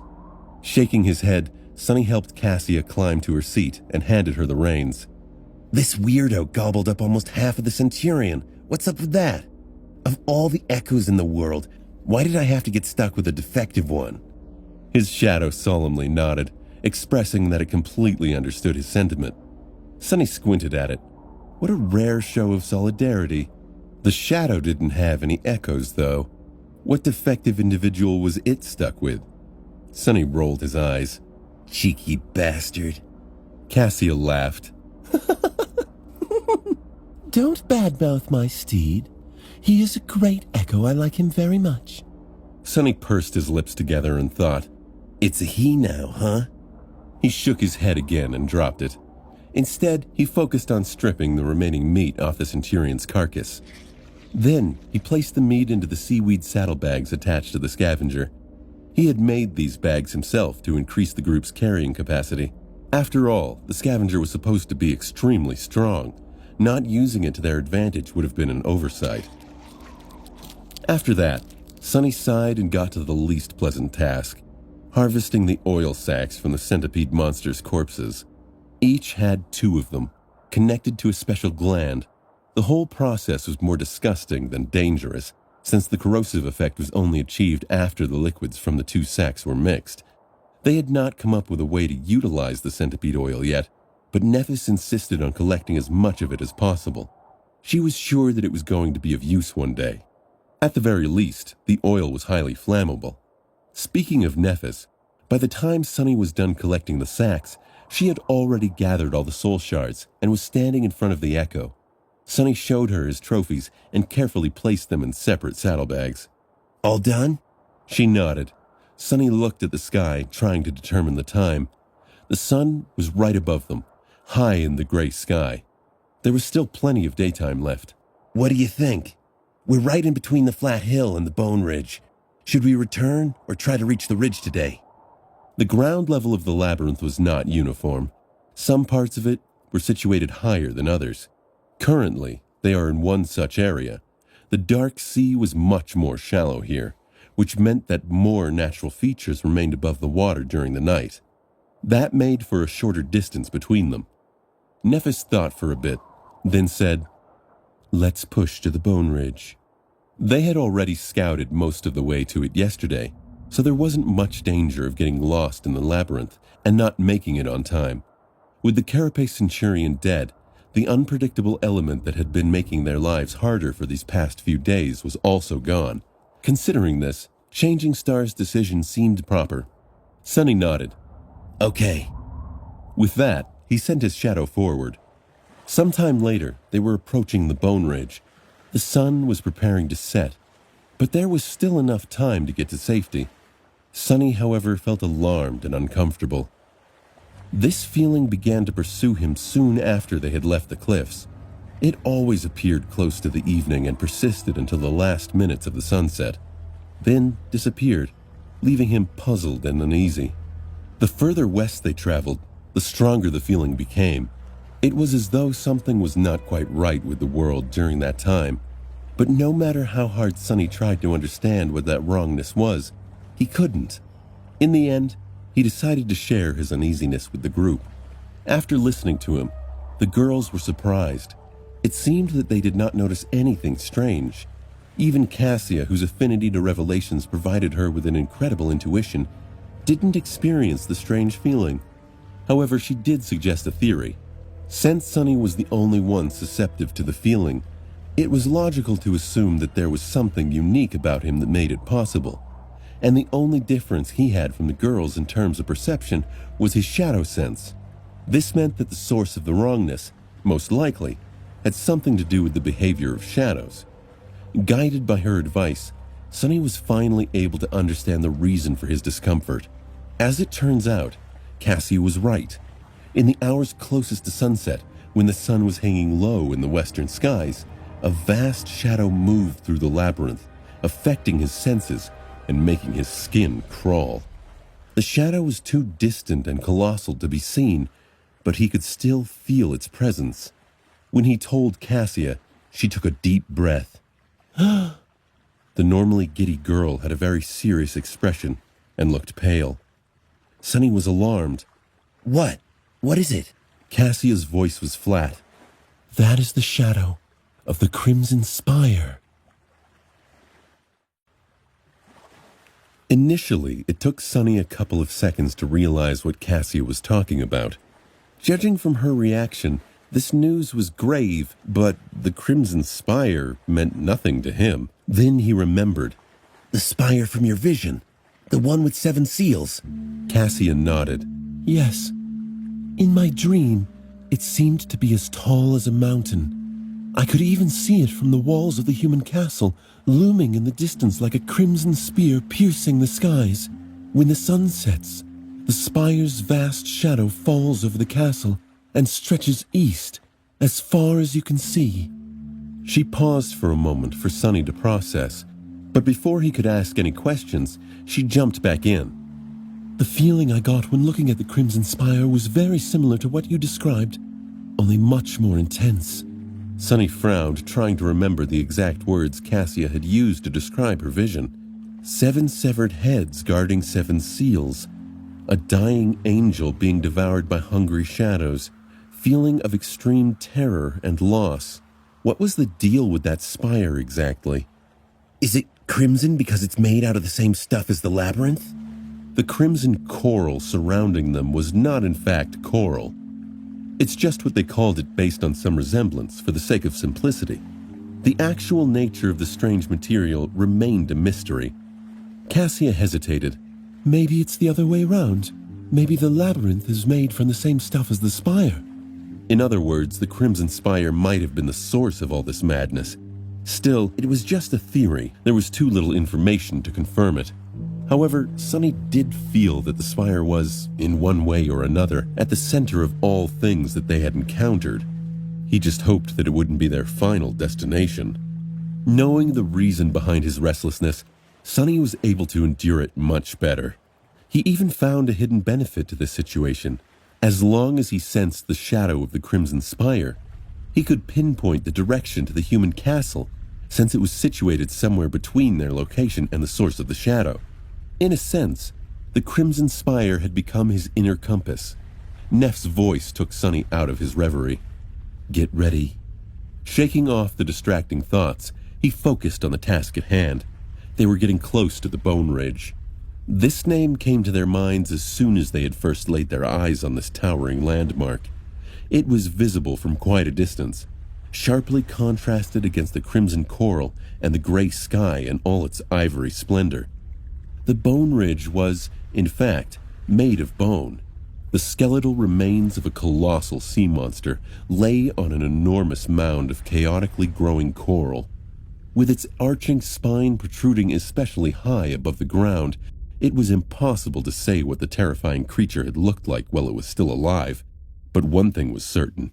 It was gargantuan, even by the standards of the Dark Sea. This wasn't the first giant skeleton they saw during their journey. In fact, the labyrinth was littered with the remains of dead leviathans, their massive bones forming natural arches and palaces throughout it. They were easy to spot because the coral formations were especially tall and dense in their vicinity, as though trying to bury any sign of whiteness in the sea of crimson. Sonny, however, had a feeling that the situation was actually reversed. To him, it seemed as though the coral was actually growing out of the old bones and spreading in every direction, slowly consuming the world. When he looked at the crimson mounds surrounding the colossal remains, he couldn't help but see them as rivers of ancient solidified blood. He was almost sure that if they were to dig deep enough into the black mud to find the roots of the crimson forest, they would find nothing but endless layers of bones. What a scary image. Regardless of what Sonny thought about the nature of the labyrinth, the beast whose remains formed the bone ridge was especially large. Thanks to that, a portion of its long spine was tall enough to remain above the water during the night. That's why they had chosen it as the next stop on their journey. With the evening approaching, the next task was crucial. They had to scale the dead Leviathan and make sure that no other creature had decided to take shelter in its remains. If something did, they had no choice but to try and kill it, since there was no time to retreat to their previous safe haven. The last step was often the riskiest. Coming to the base of the coral mound, the group moved up around it, searching for a convenient path up. Eventually, they arrived in front of the creature's cracked, misshapen skull.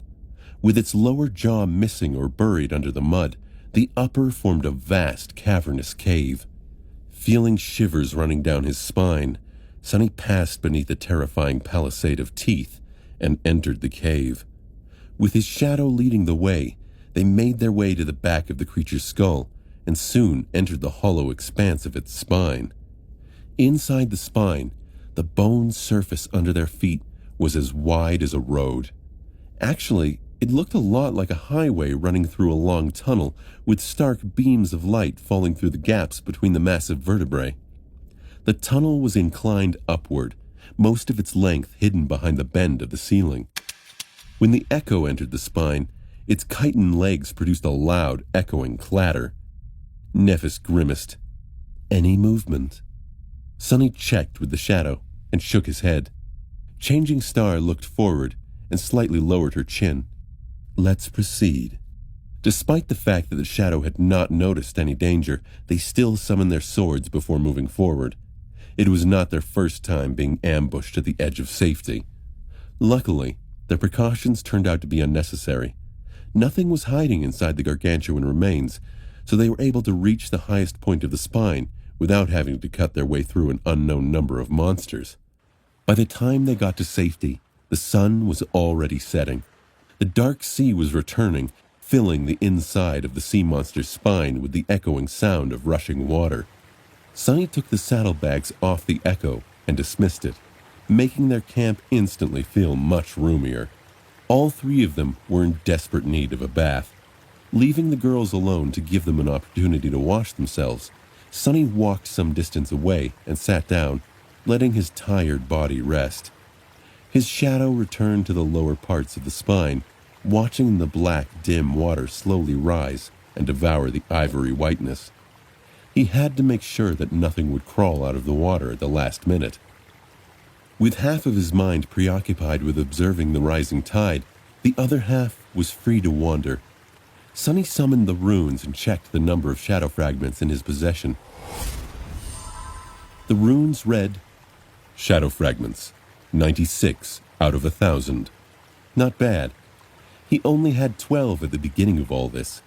In less than a month, the amount increased dramatically. He was stronger and faster now. He was also more experienced. However, that still left him far inferior to even the weakest nightmare creatures of the Forgotten Shore in terms of raw physical might. Even with the help of the shadow, he wondered how long it would be before he could wrestle one of those scavengers with his bare hands. The answer was pretty obvious, not to mention extremely disappointing. Not before his own shadow core had awakened, which could only happen after returning to the real world. Sonny sighed. Soon it was his turn to wash. Taking the bottle of endless water from refreshed Rosie Cassia, he walked back to his secluded spot and dismissed the puppeteer's shroud. A cold breeze touched his pale skin, making Sonny shiver. He looked down, shaking his head at the amount of dirt, sweat, and dried blood that was covering his body. Being an awakened was not the cleanest of professions. While Sonny was washing up, Nephis used the remaining time before nightfall to make a fire and cook some meat. These days, they even had salt to season it. At first, the idea of using the sea salt left behind by the dark sea did not seem very appealing, but after a while, they grew accustomed to it. Salt made every meal they had much tastier. They ate in silence, too hungry and tired to talk. Soon, it was time to sleep.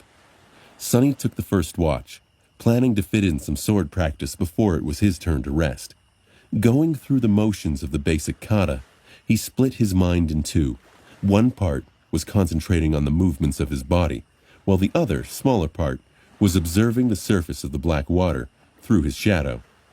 In the absence of wind, the dark circle covering the lower part of the spine was strangely calm. This was his first time seeing the black water without the constant undulation of waves, with its surface strangely flat and absolutely still. It looked like a giant mirror, one that was made of pure darkness. It was unnaturally mesmerizing. Suddenly he felt a strong desire to come closer and take a look at his reflection. How strange. That wasn't like him at all, and yet he wanted to look so deeply.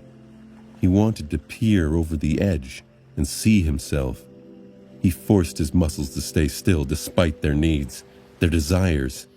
Something about this feeling, this place, was wrong. Very wrong.